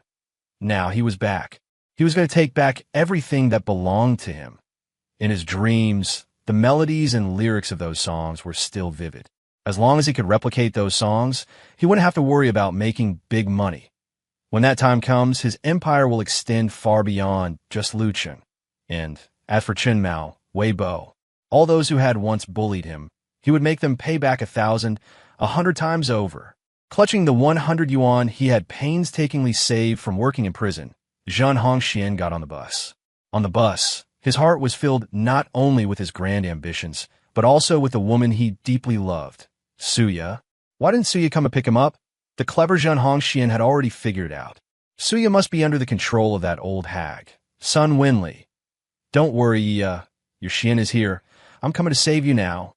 As a man of deep affection, the first thing Zhan Hongxian wanted to do after leaving prison was not to go home, not to see his brothers, but to rescue his beloved woman, Suya. The bus swayed and rattled, finally arriving at Luqing No, one middle school. Looking at the familiar gate of the middle school, Zhan Hongxian's fists hardened. His alma mater, a place that should have protected and supported him, but it had ruthlessly abandoned and trampled him. In the future, when he becomes an overbearing CEO, he will make the principal, the director, and his homeroom teacher bow and scrape before him. Turning his head, Zhan Hongxian no longer looked at the school, but walked in the opposite direction. Twin Star City. Yeah, I'm here. Building 41, Unit 3. Zhan Hongxian looked up at the 4th floor. In the past, he had confessed his love to Suya here many times. Back then, he couldn't go up, and Suya couldn't come down. They were like the cowherd and the weaver girl, cruelly separated by the Queen Mother of the West, only able to gaze at each other longingly across the height of 4 floors. But now, he was different. His life in prison had forged him an iron will. Today, no matter how Sun Wenli tried to stop him, he would move into Building 41 and live with Suya. Taking a deep breath, just as someone opened the security door, Zhen Hongxian slipped in right behind them. The person who opened the door glanced back at him. Zhen Hongshuan's heart was stung. Ha! Old geezer, don't you bully a young man for not having a key card. Following the old geezer into the elevator, the old man swiped his card, and the button for the 9th floor lit up. Zhen Hongxian, press 4 for me. The old geezer can't. It only goes to the 9th floor. Young man, you're here to see a friend, right? Just have your friend swipe you up. Pa! How could it be impossible? It was obvious this old geezer just didn't want to help him. A man has to bow to circumstances. Zhen Hongxian had no choice but to follow him up to the 9th floor. Fortunately, he was clever. After reaching the 9th floor, instead of taking the elevator back down to the 1st, he took the stairs directly to the 4th floor. Zhen Hongxian was immensely impressed with his own wisdom. A mere security door thought it could stump him? Yeah, I'm here. 2 apartments per floor. The one on the west side was Suya's. With a thrilled heart, Zhen Hongxian knocked on the door. Knock, knock, knock, knock, knock, knock. Who is it? With a click, the door opened, and a middle-aged man walked out. The middle-aged man looked Zhen Hongxian up and down. What do you want? Zhen Hongshuan's heart sank. Could this be Suya's father, the one who was always away on business trips? Damn it. He hadn't expected this middle-aged man to actually be home. Could it be that he knew he was getting out of prison today and was specifically at home to guard against him? How could these middle-aged men ever understand that love conquers all? I'm looking for Suya, Zhen Hongxian said politely. The middle-aged man, who's Suya? A woman's voice came from inside the apartment. The daughter of the previous owner. The middle-aged man? Oh, they moved out long ago. They sold the apartment to us. What? Moved? Zhen Hongshuan's face darkened, his eyes turning grim. That's Sun Wenli. Did she think he wouldn't be able to find them just because of this? He would regroup. His 3,000 brothers would march out, and even if they had to turn Luching upside down, he would rescue his Suya. Click! The door in front of him closed again. Zhen Hongshuan's face was grim as he walked down from the 4th floor, step by step. With every step, he felt a sense of tragic heroism, like a cold wind blowing over the Yi River. Perhaps only a true hero could feel this way. Since being imprisoned, he had constantly trained his willpower, always remaining calm and rarely getting angry. But now he was enraged. The wrath of a king leaves 1,000 miles of corpses. Sun Wenli, just you wait. Walking on the streets of Lucheng, with the autumn wind blowing, Zhen Hongxian calmed down. Since he couldn't find Suya for the time being, his only option was to return to the village first and plan his next move. It was now approaching evening. The street food stalls were all set up, smelling delicious, a temptation even a hero would find hard to resist. Among the many stalls, Zhen Hongxian looked around before walking up to a baozi stall. This baozi stall actually gave off a smell reminiscent of prison. Zhen Hongxian had thought that once he was out of prison, he would never miss a single thing about it. But now, smelling this familiar scent of baozi, he sighed. This was the path he had come from. There was nothing to be ashamed of. 2 meat buns. Zhen Hongxian took out 5 yuan. Liao Yin skillfully packed 2 buns and handed them over, when he suddenly found the voice very familiar. Looking up, he saw it was actually Zhen Hongxian. You're out. Liao Yin smiled. Try my buns and see if they're authentic. Zhen Hongxian froze. It was Liao Yin. This man, who had once been his fierce rival in prison, was now running a stall selling baozi. Along with contempt, a huge sense of superiority swelled in Zhen Hongshuan's heart. Taking a bite of the meat bun, Zhen Hongxian gave a thumbs up. This is the taste. Seeing his buns approved by a fellow inmate, Liao Yin was very happy and started chatting with Zhen Hongxian. When did you get out? What are you doing now? Zhen Hongxian looked at Liao Yin, who seemed like an aunt to him, and smiled confidently. Just got out today. I plan to start a company and make big money. Liao Yin opened his mouth, but said nothing. He had just thought this guy had become more normal, but he hadn't expected his head to still be full of such unrealistic nonsense. Liao Yin looked at the steaming baskets in front of him, and a huge sense of superiority suddenly rose in his heart. They had both been young, ignorant punks, but he had actively accepted rehabilitation and learned a skill, and now he could earn a steady living with his own two hands. But Zhen Hongxian still had that same attitude of having high ambitions but low abilities. From this perspective, he Liao Yin was countless times better than Zhen Hongxian. As evening fell, the number of people at the street stalls gradually increased. Liao Yin's Baozi stall also got busy. Zhen Hongxian watched Liao Yin busying himself, looking every bit the small-time vendor, and sneered inwardly. A man he once considered a rival had been reduced to selling Baozi for a living. The Liao Yin of today was no longer worthy of his attention. So, he had only two real enemies left. One was Wei Bo, who refused to help him and had repeatedly humiliated him. The other was Chun Mao, whom he had treated with sincerity but who had betrayed him. Right now, Wei Bo should still be in school like a lamb. And as for Chun Mao, dusk was falling. Zhen Hongxian had to return to Dongshi village to settle scores with Chun Mao. Look, Chun Mao, damn, he's so fucking handsome. As he walked, he suddenly heard such voices. Zhen Hongxian followed the sound and saw two young girls looking up at something. Following their gaze, Zhen Hongxian also looked up. It turned out they were looking at the large screen on a shopping mall. On the screen, a red-haired man and a blue-haired man were speaking into microphones. Zhen Hongxian had always looked down on this kind of effeminate celebrity, so he glanced once and looked away. As for the Chun Mao he had just heard, he must have misheard. He's our Lu Chung star for a reason. Chun Mao is so handsome. Seeing him on the big screen is a visual assault of beauty. Even as a fan of Rong Xiao, I think Chun Mao is even more handsome than when he first debuted. Zhen Hongxian snapped his head up and looked closely at the large screen. That red-haired guy, Chun Mao, it really was Chun Mao. A look of disbelief appeared on his face. Chun Mao couldn't even handle a simple gate-watching job. How did he become a celebrity? What on earth happened in the year he was away furthering his studies? Our Lu Chung has produced a lot of stars recently, like Sister Wu, Chun Mao, and Wei Bo. Weren't they all made famous by Wei Bo? Wei Bo is amazing, a worthy top science scholar of Lu Chung back in the day. Yeah. During the concert, Chun Mao even confessed to Wei Bo in public, saying something like, "Brother Bo, I love you." Miss Xie's face went totally dark. It was hilarious. Running into a boss like Wei Bo is like hitting the jackpot.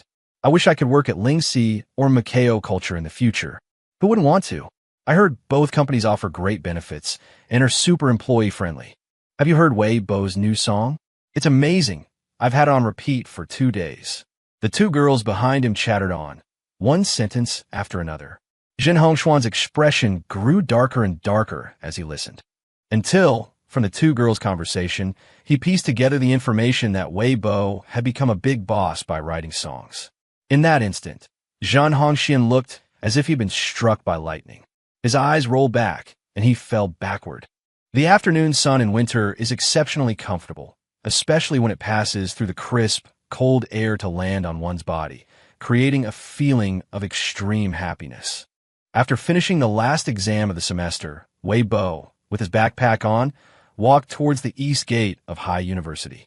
Just then, a black Yangwang U8 stopped at the east gate, attracting a crowd of students. Is that Wei Bo's car? Yes, it must be his. I heard he just got a U8. It's so cool. I heard it can be driven like a boat if it falls into the water. It's not that a Yangwang is unaffordable, but about 8 is more cost-effective. Wei Bo smiled and greeted the surrounding students, then got into the passenger seat. In the driver's seat, classmate Xie was dressed in a shell jacket and sweatpants, looking very cool and stylish.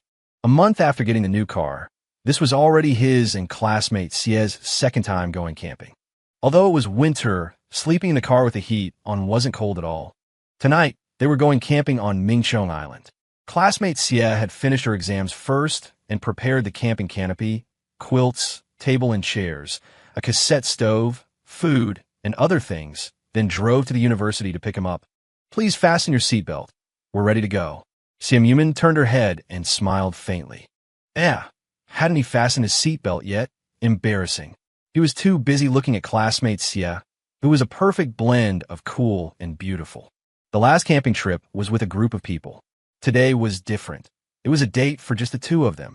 Therefore, Weibo was especially looking forward to it. The car gradually left the city and drove onto the island ring road. Weibo rolled down the window a little, and the salty, damp sea breeze blew in, carrying a chill. In the distance, the setting sun was slowly sinking below the sea level, dyeing the horizon a brilliant orange-red. When the sky turned a blue-black hue, they arrived at the campsite. It was an open grassy area by the sea, already dotted with a few tents.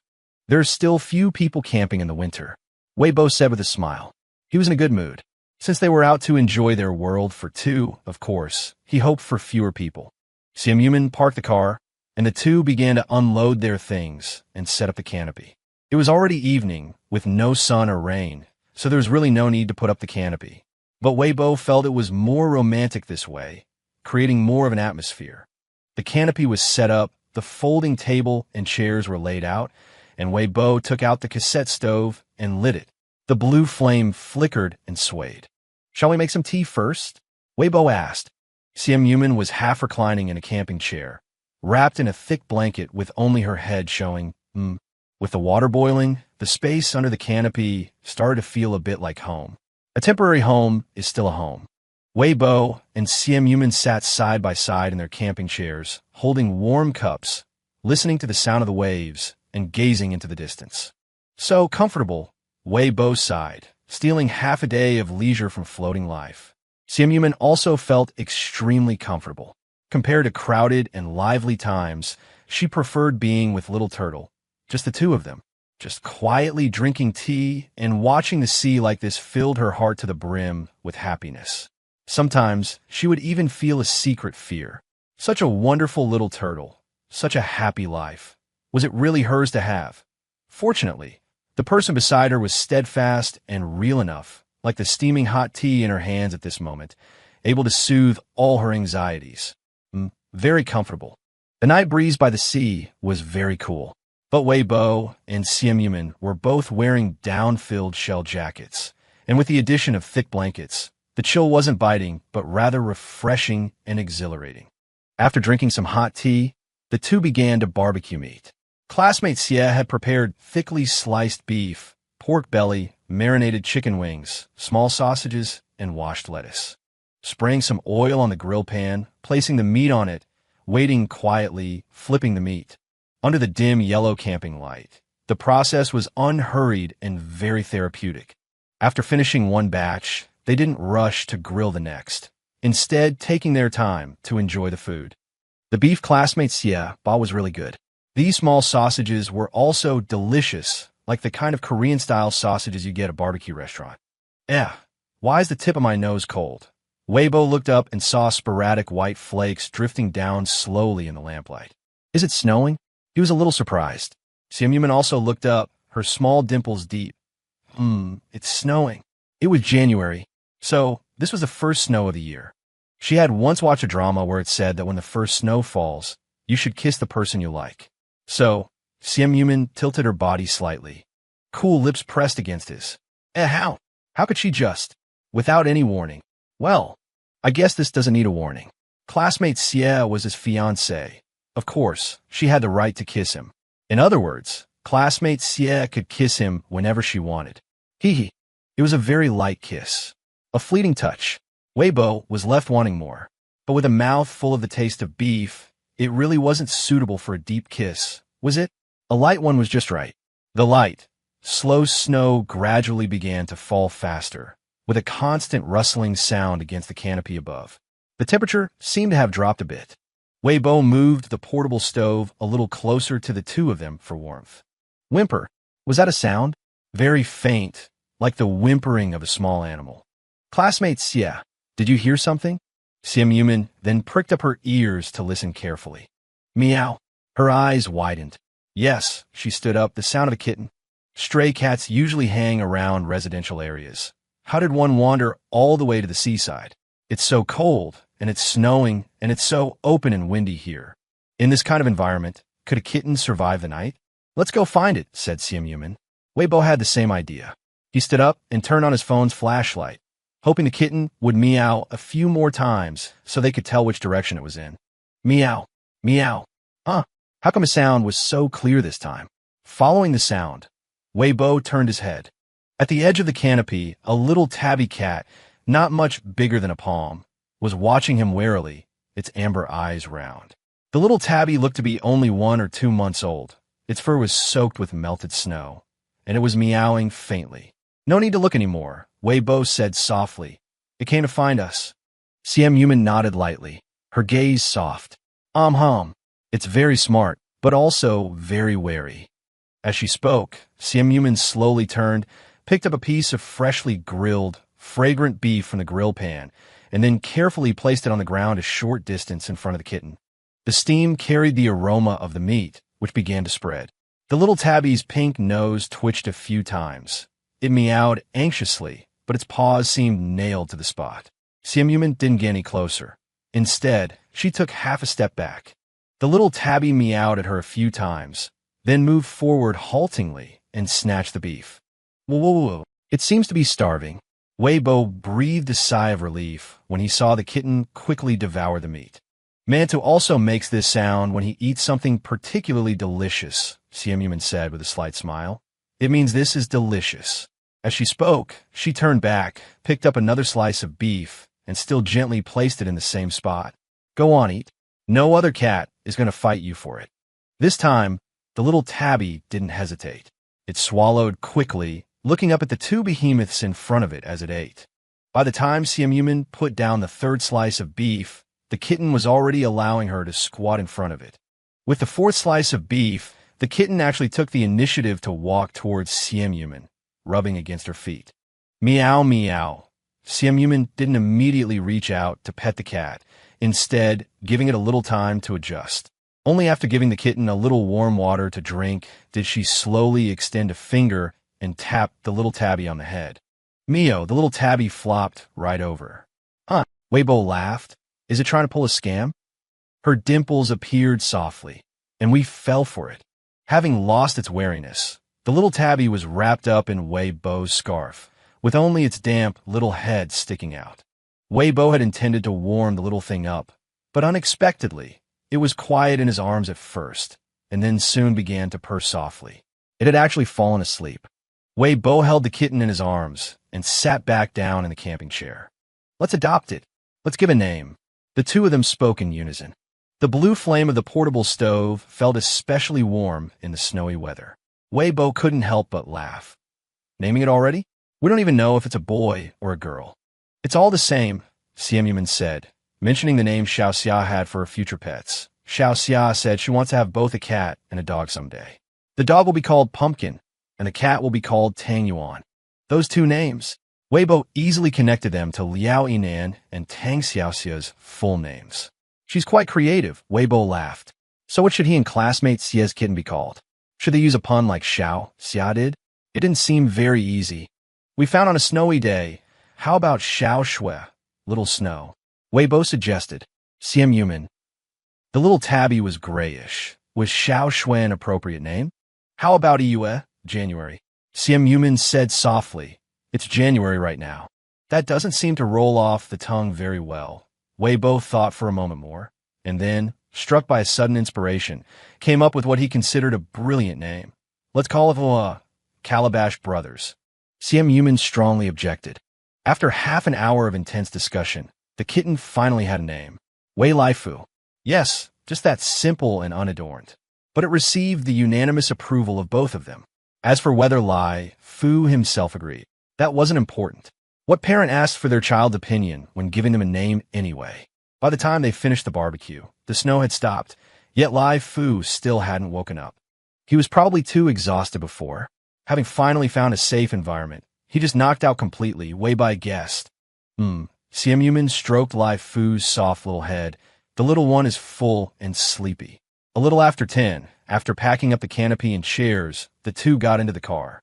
The back seats were folded down, creating a 1.8-meter wide bed, paired with an automatic car mattress, covered with a down duvet, and with the heater on. Weibo held his fiancée, and at their feet was a soft little cat wrapped in a scarf. He was so happy that his whole body felt completely relaxed and comfortable. Classmates, yeah. According to our original plan, we were going to get a kitten after graduation, Weibai said. Simp, Of course, she didn't think that little turtle meant they should get rid of the kitten. She was just curious about what he would say next.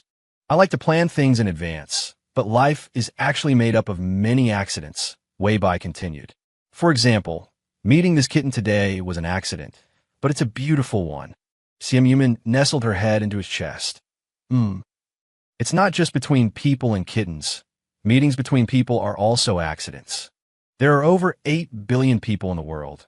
The probability of two strangers meeting is less than 0.005%. So, encounters between people are also accidents. Perhaps all encounters are accidents. Only our love is not. Soaking in his warmth, Simp thought to herself. Just like this little tabby cat. Maybe from the moment I met you, I wanted to latch on to you. What? You guys actually got a cat before me. In a dessert shop in Lucheng, Xiaoxia grumbled indignantly. After hearing Simp describe the whole story of how Lai Fu had scammed his way to them, Xiaoxia became even more indignant, though the angle of her indignation had changed dramatically. 5 minutes of pretending, a lifetime of luxury and wealth. How about I let you guys pick me up and take me home too? Simp hesitated. She's finally married off. Why would I take her back? Besides, would Liaoinan even agree? Xiaoxia noticed her hesitation and was immediately heartbroken, only turning her sorrow into joy after drinking the milk tea Simp bought for her. Boy or girl? Xiaoxia asked. Simp, a boy. Xiaoxia, oh, my Tangyuan is a girl. Simp, do you even have a cat? And it's a girl? So where is Lai Fu now? Your place or Bye-Bye's? Xiaoxia asked. Simp, at Bye-Bye's. I have Mantu at home, and he has a bad temper. I'm afraid Mantu would beat Lai Fu up. Just then, Weibai sent over a few cute photos of Lai Fu from that day. After admiring them herself, Simp handed the phone to Xiaoxia. Receiving Xiaoxia's praise of so cute, Simp was satisfied. After finishing their milk tea and small cakes, the two were about to part ways. Xiaoxia was going to meet Liaoinan, and she was going home. It was currently winter break.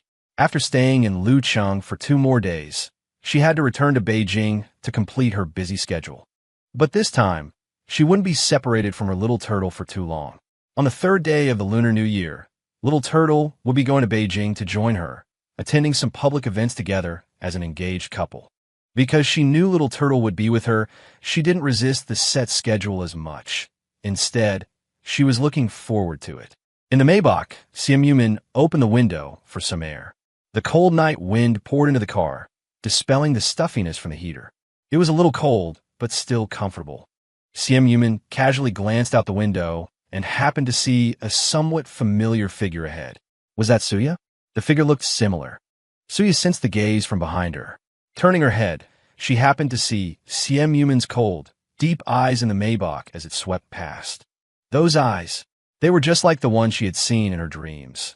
Ruthless, bloodthirsty, and indifferent.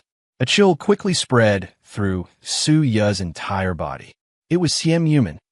Was Simp following her? But she hadn't done anything. She had clearly been staying far away. She had even left Lucheng. She only came back today to deliver a New Year's gift to a relative with her mother. Even so, had she been targeted by the devil like Simp? No, maybe it was just a coincidence. Don't look at her again. Don't let her see me. Suya abruptly lowered her head, wishing she had an invisibility spell to hide herself. In the Maybach, Simp withdrew her gaze. Recalling the fleeting eye contact, Suya's face had been filled with terror. Suya seemed to be very afraid of her. Simp raised an eyebrow slightly, finding it a bit strange. What had she done? So inexplicable. Forget it, just an insignificant person. The next time Suya's name was heard, it was the autumn of the following year. By this autumn, Lingxi's application had expanded to cover 13 cities nationwide. The industrial park was beginning to take shape. Jingxian had officially taken charge of the Hua family's beverage line, and Xiaoxia had successfully won the election to become the student council president, just as she had wished. As for Simp, she spent almost the entire summer working on a research project with her professor, only entering a rest phase in late autumn. On this day, everyone gathered to celebrate Xiao Xia becoming the student council president of High University. After a few drinks, Xiao Xia started sharing a lot of gossip she had recently collected. One piece was about Suya. Suya got into an undergraduate program at university in the north and finally went off to school. Suya repeated another year? Zhua Yishuan was surprised. Xiao Xia. You didn't know? Zhua Yishuan looked at Wei Bo and Simp. Did you two know? Both of them shook their heads in unison. No, to think she repeated another year. By this time, they were already in their third year of university. Xiao Xia. Such big gossip, and she hadn't told Bye-Bye and Man-Man. But it's also possible she deliberately didn't mention it at the time. After all, Suya was a somewhat sensitive topic, and it wouldn't be good if telling them made Bye-Bye and Man-Man unhappy. But why did she bring it up now? It must be because she felt that everyone was moving forward, and some things from the past had become unimportant, right? Look, now that she mentioned it, Bye-Bye and Man-Man were listening as if it were ordinary gossip, even a little curious. But Xiao Xia didn't elaborate, mainly because this was just a very insignificant piece among her many gossip items, and she had a lot more to share. Lu Chang, yes, the Lu Chang from your company, Bye-Bye. He's in a relationship. This time, Wei Bo was truly shocked. Lu Chang was in a relationship, and he didn't even know. How did Xiao Xia find out? Xiao Xia. Lu Chang changed his profile picture across all platforms to a cherry. So his girlfriend's name must be related to cherries, or she just really likes eating them. Wei Bo. That guy Lu Chang. Could he have changed his profile pictures everywhere just to cater to the screen name, Xiao Ying loves cherries? Xiao Xia continued to announce the gossip she knew. The Bao has a new goddess. He says he's truly fallen in love this time.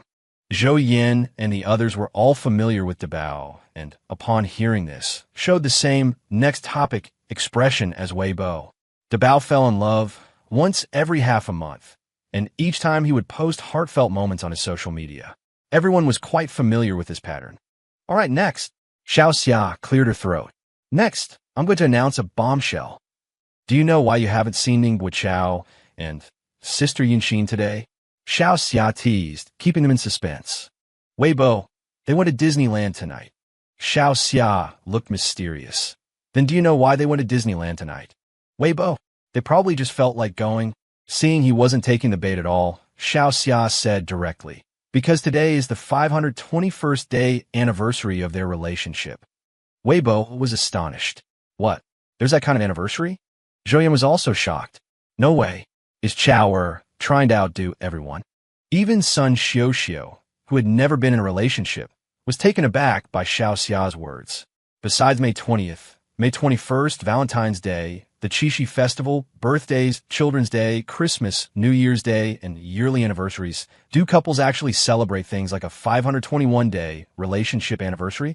In that case, are there also 1,314-day, 3,344-day, and 999-day anniversaries? Oh my God, no wonder she's been single her whole life. Just hearing about it was already starting to feel like too much trouble. But then again, if her future other half could be as thoughtful, considerate, and handle everything like Ning Guoqiao, she would be more than willing to celebrate every anniversary. Standing at the entrance of Disneyland, waiting in line to get their tickets checked, Shui Yunxin was a bit dazed. It was just a date. How did they end up here? She was already a mature working professional, coming to an amusement park to play. Chao, is today a special day? Shui Yunxin asked.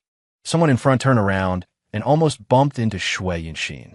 Ning Guoqiao blocked them with his arm before replying, "It's our 521-day relationship anniversary." Wow, she had to admit, being treated to a Disneyland trip on such a special day was a pleasant surprise for Shui Yunxin. She had been in Haiqing for 6 years and had never been to Disneyland. Although she considered herself uninterested in the likes of Mickey Mouse and Donald Duck, they weren't part of her childhood.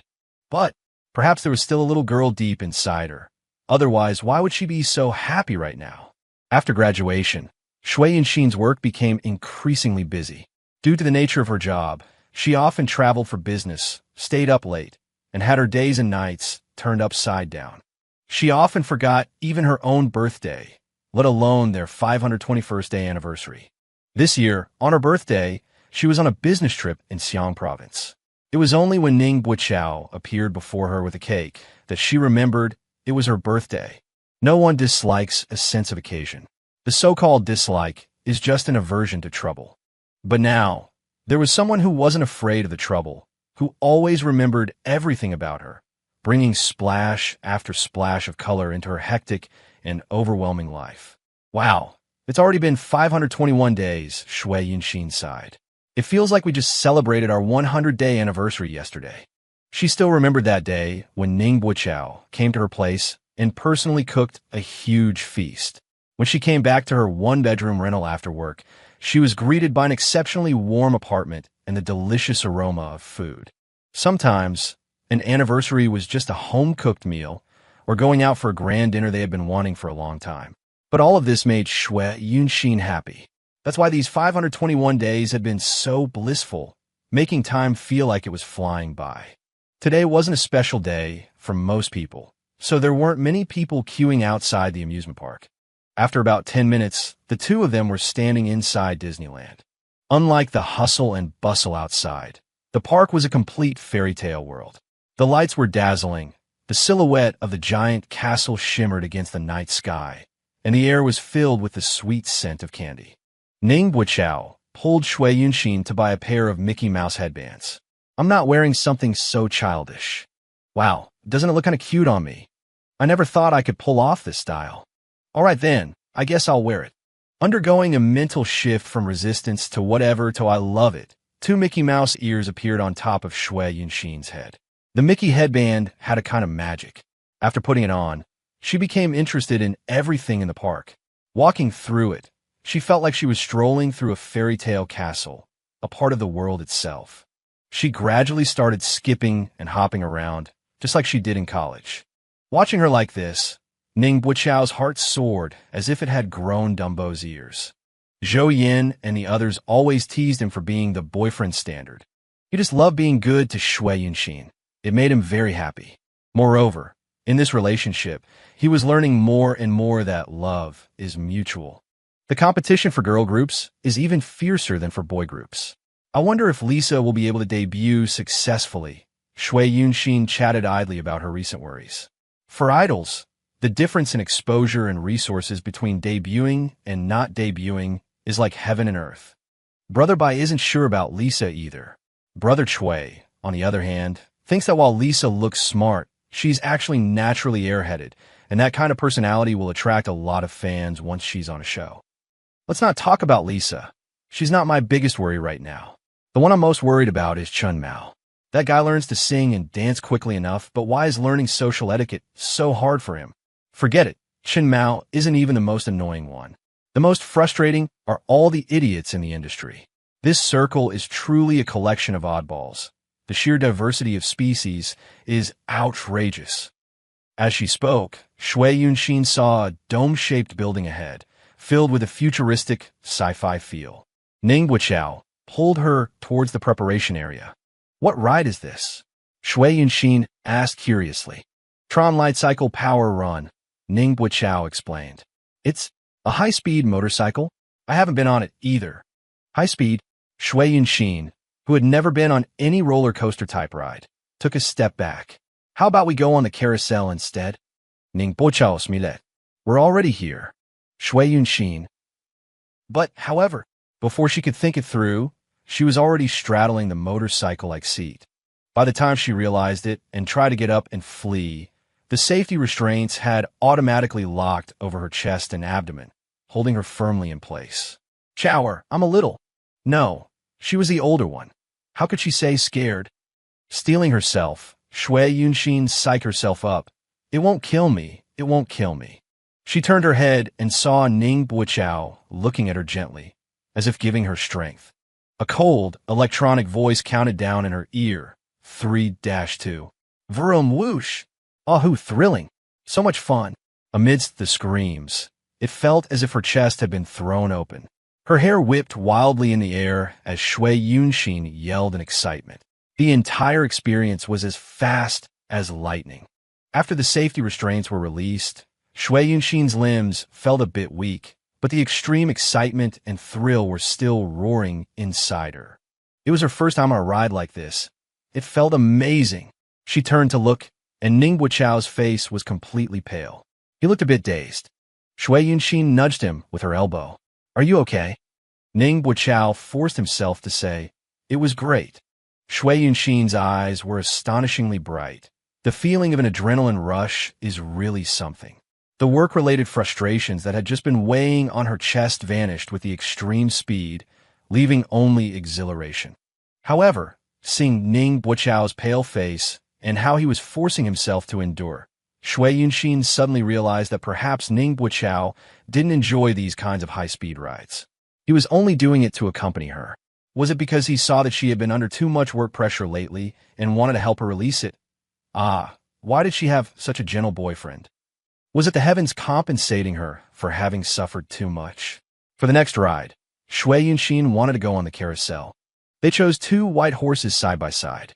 The music started, and the wooden horses moved up and down as they rotated, with beautiful, gentle lights and shadows flowing around them. "Chower, what do you want to do after graduation?" Shui Yunxin asked. Ning Buqiao hesitated. As a computer science student, the established path was to enter a major tech company and earn a high salary. But he, who had always sought stability, found that he didn't want to take that path. In his heart, there was a distant, unattainable dream. However, that dream was very unrealistic. He might not earn any money for many years, and could even lose everything. "I think I'll go into a major tech company," Ning Buqiao said after thinking for a moment. "With my grades and experience, I should be able to get a few offers from major companies." "Liar." Shui Yunxin tilted her head up. "Don't you want to make animated films?" Ning Buqiao's pupils contracted slightly. "How did you know?" "Because a certain someone becomes a different person whenever he talks about the history of animation at home and abroad, because he has been secretly studying related knowledge, and because the 2 or 3 elective courses he took in university were all related to animation." The carousel stopped, and Shui Yunxin looked at Ning Buqiao seriously. "So why not?" The small decorative lights on the carousel twinkled above Shui Yunxin's head. Faced with her sincerity, Ning Buqiao could no longer lie. "That can only be called a dream." Ning Buqiao smiled shyly. "A person can't live on dreams." "This is your talent," Shui Yunxin said earnestly. "My dear Ning Buqiao, you have a great talent for storytelling and video aesthetics. This has long been proven. Your academic performance is also very good, and you can even draw very well. As for making a living," Shui Yunxin paused for a moment, then looked up and laughed. "I'll support you." It might not have been quiet around them, but every word she said clearly entered Ning Buqiao's ears. Later, they watched the float parade, the fantasy light show, and the fireworks display. They were all very, very beautiful, but none of them shook Ning Buqiao's soul more than Shui Yunxin's. "I'll support you." He remembered that when she spoke, her eyes seemed to hold all the brilliant lights. "I was particularly moved. I used to think that 'I'll support you' was something a boy said to a girl. But Yunxin let me know that love is mutual." But Ning Buqiao was a little embarrassed. "I can't let her support me. I want to earn money and give her a better life." The person he was speaking to honestly was Weibo. When Weibo first heard Ning Buqiao talking about the Disney carousel and what Shui Yunxin had said, he thought the guy was showing off their relationship. Now he understood that this guy was seeking support. Of course, Weibo supported him. "Do it." Weibo made the decision. "I'll invest in you." If someone else had proposed this to him, he might have hesitated. But he knew Ning Buqiao's abilities and character. This guy had a highly sensitive personality and was exceptionally talented in certain areas. Moreover, he was particularly patient, composed, and very responsible. The talent was right there, and Muqiao culture had money and resources, so why not do it? Just do it. Ning Buqiao hadn't expected that with no script or plan, just the sentence, "I want to make an animated film," Weibo would believe in and support him like this. His lips were slightly parted, and he was at a loss for words. "Brother Bo," Weibo interrupted him. "Have you started writing the script? Can it be finished by this time next year? It's fine if you can't. Don't rush. Take your time. But it has to be done before graduation, right? With a script, it will be easy to get financing." Don't be afraid to spend money. Since we're doing it, we must make a masterpiece. Let me think. How about this? You write the script first, and I'll have Brother Chui handle the other matters. He's more professional than I am.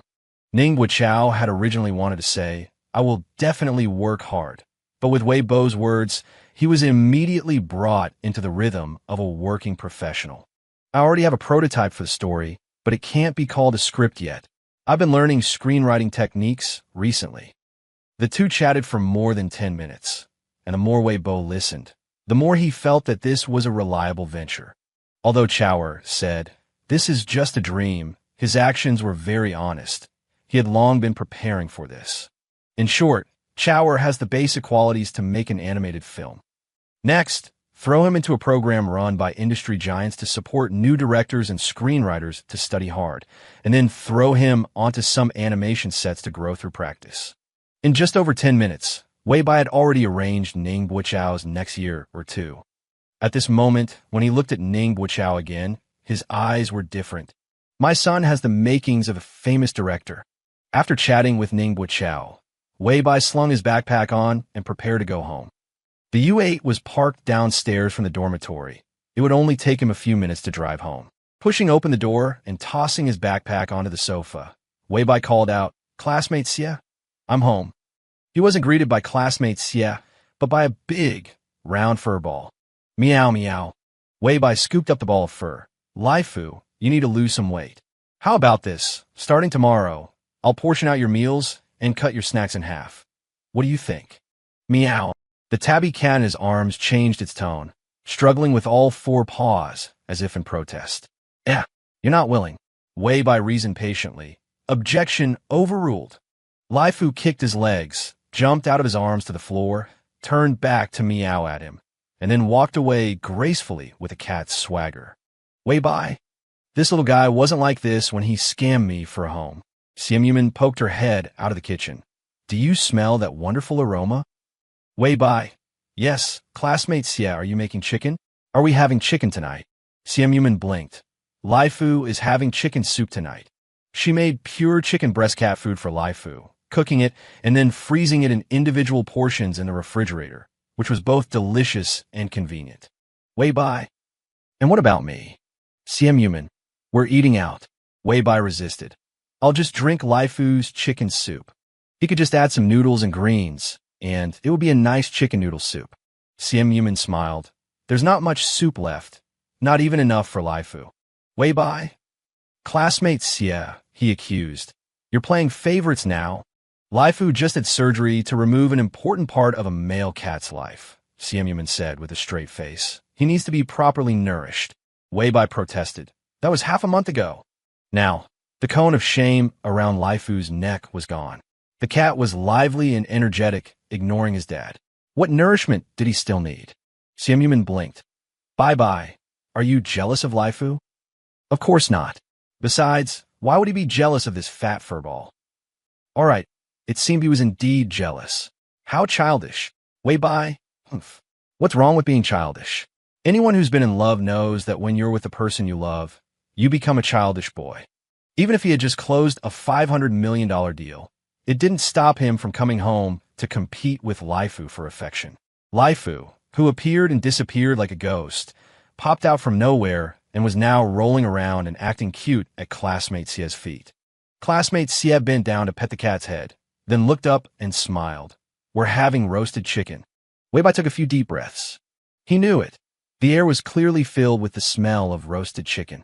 This little classmate Xie, being mischievous again. Wei Bai looked at Lai Fu triumphantly. The family hierarchy is clear now, isn't it? Dinner not only included roasted chicken, but also roasted vegetables, which Wei Bai liked. Paired with classmate Xie's handmade flatbreads and hand-mixed yuzu lemonade, Wei Bai ate with great satisfaction. That evening, he began to write a project proposal. Ning Guoqiao wanted to make an animated film, and Wei Bai also had a dream in his heart. For a long time, he had wanted to create a game. In this game, there would be a storyline, the story of him and classmate Xie. A young man controlled by the plot, trying to struggle, and a girl shrouded in mist in the young man's eyes. He had promised classmate Xie that one day he would explain to her all the things that she found strange. Now, he was going to use a game to tell classmate Xie the secret hidden deep in his heart. The production of a game requires the completion of 4 major stages: planning, development, testing, and release. Wei by now had to start with the planning. You want to make a puzzle-solving game. The game world would be a future metropolis with highly advanced technology where digital crime is rampant. The player, acting as a hacker detective, is commissioned by a mysterious organization to investigate a series of bizarre cases related to a string of digital code. This code has infiltrated every corner of the city like a virus, hiding a huge conspiracy to subvert the world. The player possesses a set of hacker tools that can connect to the city's network nodes and invade various digital devices, using digital interaction to decrypt clues. In the process, the player also needs to conceal their existence. Otherwise, they will attract pursuit from the police and other organizations. And his story with classmate Xie would be a storyline woven into it, a life of garbled code under the chaos of digital crime. The player would help him control his body to see the fog-shrouded classmate Xie clearly and get everything back on track. In the dead of night, inspiration struck Wei Bai. He finalized the game's core concept, core gameplay, and even began writing detailed plot and character settings. Of course, making a large-scale single-player game was no easy task, especially since Wei Bai had no experience in game development and was unfamiliar with many aspects like level design, numerical balance, and user interface interaction. At 1 a.m, after writing a portion of the plot settings, Wei Bai searched his WeChat list for a name he hadn't contacted in a long time. Maker Society Interactive Game Group. Lu Rini. Lu Rini was one of the first people Wei Bai met after joining the Maker Society. In Wei Bai's memory, this guy was very talkative and professionally competent. Although they hadn't been in much contact later on, they were still on terms on their moments. In Wei Bai's memory, this person was obsessed with games. His moments were all game-related. He opened Lu Rini's moments and scrolled through them. It was just as he remembered. Wouldn't he be exhausted to death if he couldn't lead a team? To make a large-scale single-player game, he had to assemble a team with both technical skills and experience. Wei Bai looked at Lu Rini's profile picture on his WeChat screen and smiled like a capitalist. Wei Bai was a man of action. He arranged to meet Lu Rini on Monday. Lu Rini was still a bit dazed even after sitting down across from Wei Bai. Hold on, this guy is so successful now. It's one thing that he hasn't deleted a small fry like him, but he's actually asking him out for a meal, and they were eating the unremarkable clay pot rice from the cafeteria, making them seem like ordinary university students. Yes, he was an ordinary university student, but Wei Bai wasn't. Wei Bai was such a prominent figure. The fact that he had exchanged a few words with Wei Bai back in the Maker Society was something he had already bragged about to countless people. If nothing unexpected happened, he could brag about this for a lifetime. Lu Rini was quite surprised that Wei Bai had asked him to eat together today. He had originally planned to go to the night market with his girlfriend, but he bailed. What could Wei Bai want with him? Want to recruit him into Lingxi. His major and experience didn't align with Lingxi at all.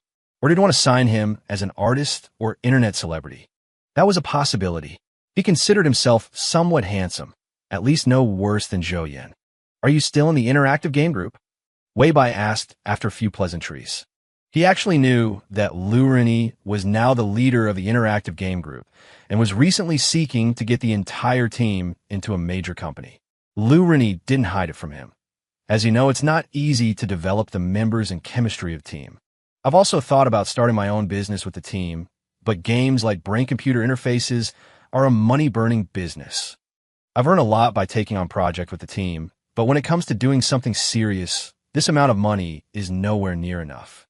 I've recently connected with 2 senior alumni and asked for their recommendations to see if any company would be willing to acquire my entire team. Wei Bai smiled. How about we have a chat? The motion of Lu Rini shoveling his clay pot rice froze instantly. Chat about what? Wait, what were they just talking about? Oh, right, the entire team acquisition. Lu Rini's pupils trembled. For real? Lingxi Technology and Mitsao Culture were obviously not considered major companies right now, but anyone could see the prospects of Lingxi Technology. Besides, everyone on campus knew that the compensation at Lingxi far exceeded the industry average. But why would Wei Bai want to acquire their game group? It couldn't be that he wanted to make a game, could it? What's there to be real or not about? Wei Bai explained. I want to create a high-quality, single-player game. I already have the core concept and core gameplay, and now I'm lacking mature partners. The office will be in the upcoming Lingxi Industrial Park, as a separate company from Lingxi. I've seen some of your previous works. Wei Bai smiled. I wonder if I'll have the opportunity to be your fellow traveler? Lu Renyi was completely stunned. He had never imagined that Wei Bai was looking for him because he wanted to make a game. A major company with backing, acquisition of the entire team, a good boss, good benefits, a good working environment. Isn't this the home he had been desperately searching for? Done. Lu Renyi made the decision on the spot. I have no problem with it, but I need to ask for the opinions of the other team members. Wei Bai was very understanding. In terms of compensation, we are all a startup team. Besides salaries, there will also be shared dividends. But also because it's a startup team, there are risks, Wei Bai said sincerely. I can't guarantee whether this game will make money, but I can guarantee that if we lose, it's on me, and if we profit, it belongs to everyone. This speech made Lu Renyi want to sign a contract with Wei Bai immediately. He thought to himself, with this kind of vision, no wonder Jiang Xiang was willing to take a back seat. Boss, can I invest money? Lu Renyi joked. I have a little bit of money. Wei Bai smiled. You're also a boss. Lu Renyi was taken aback, only then realizing.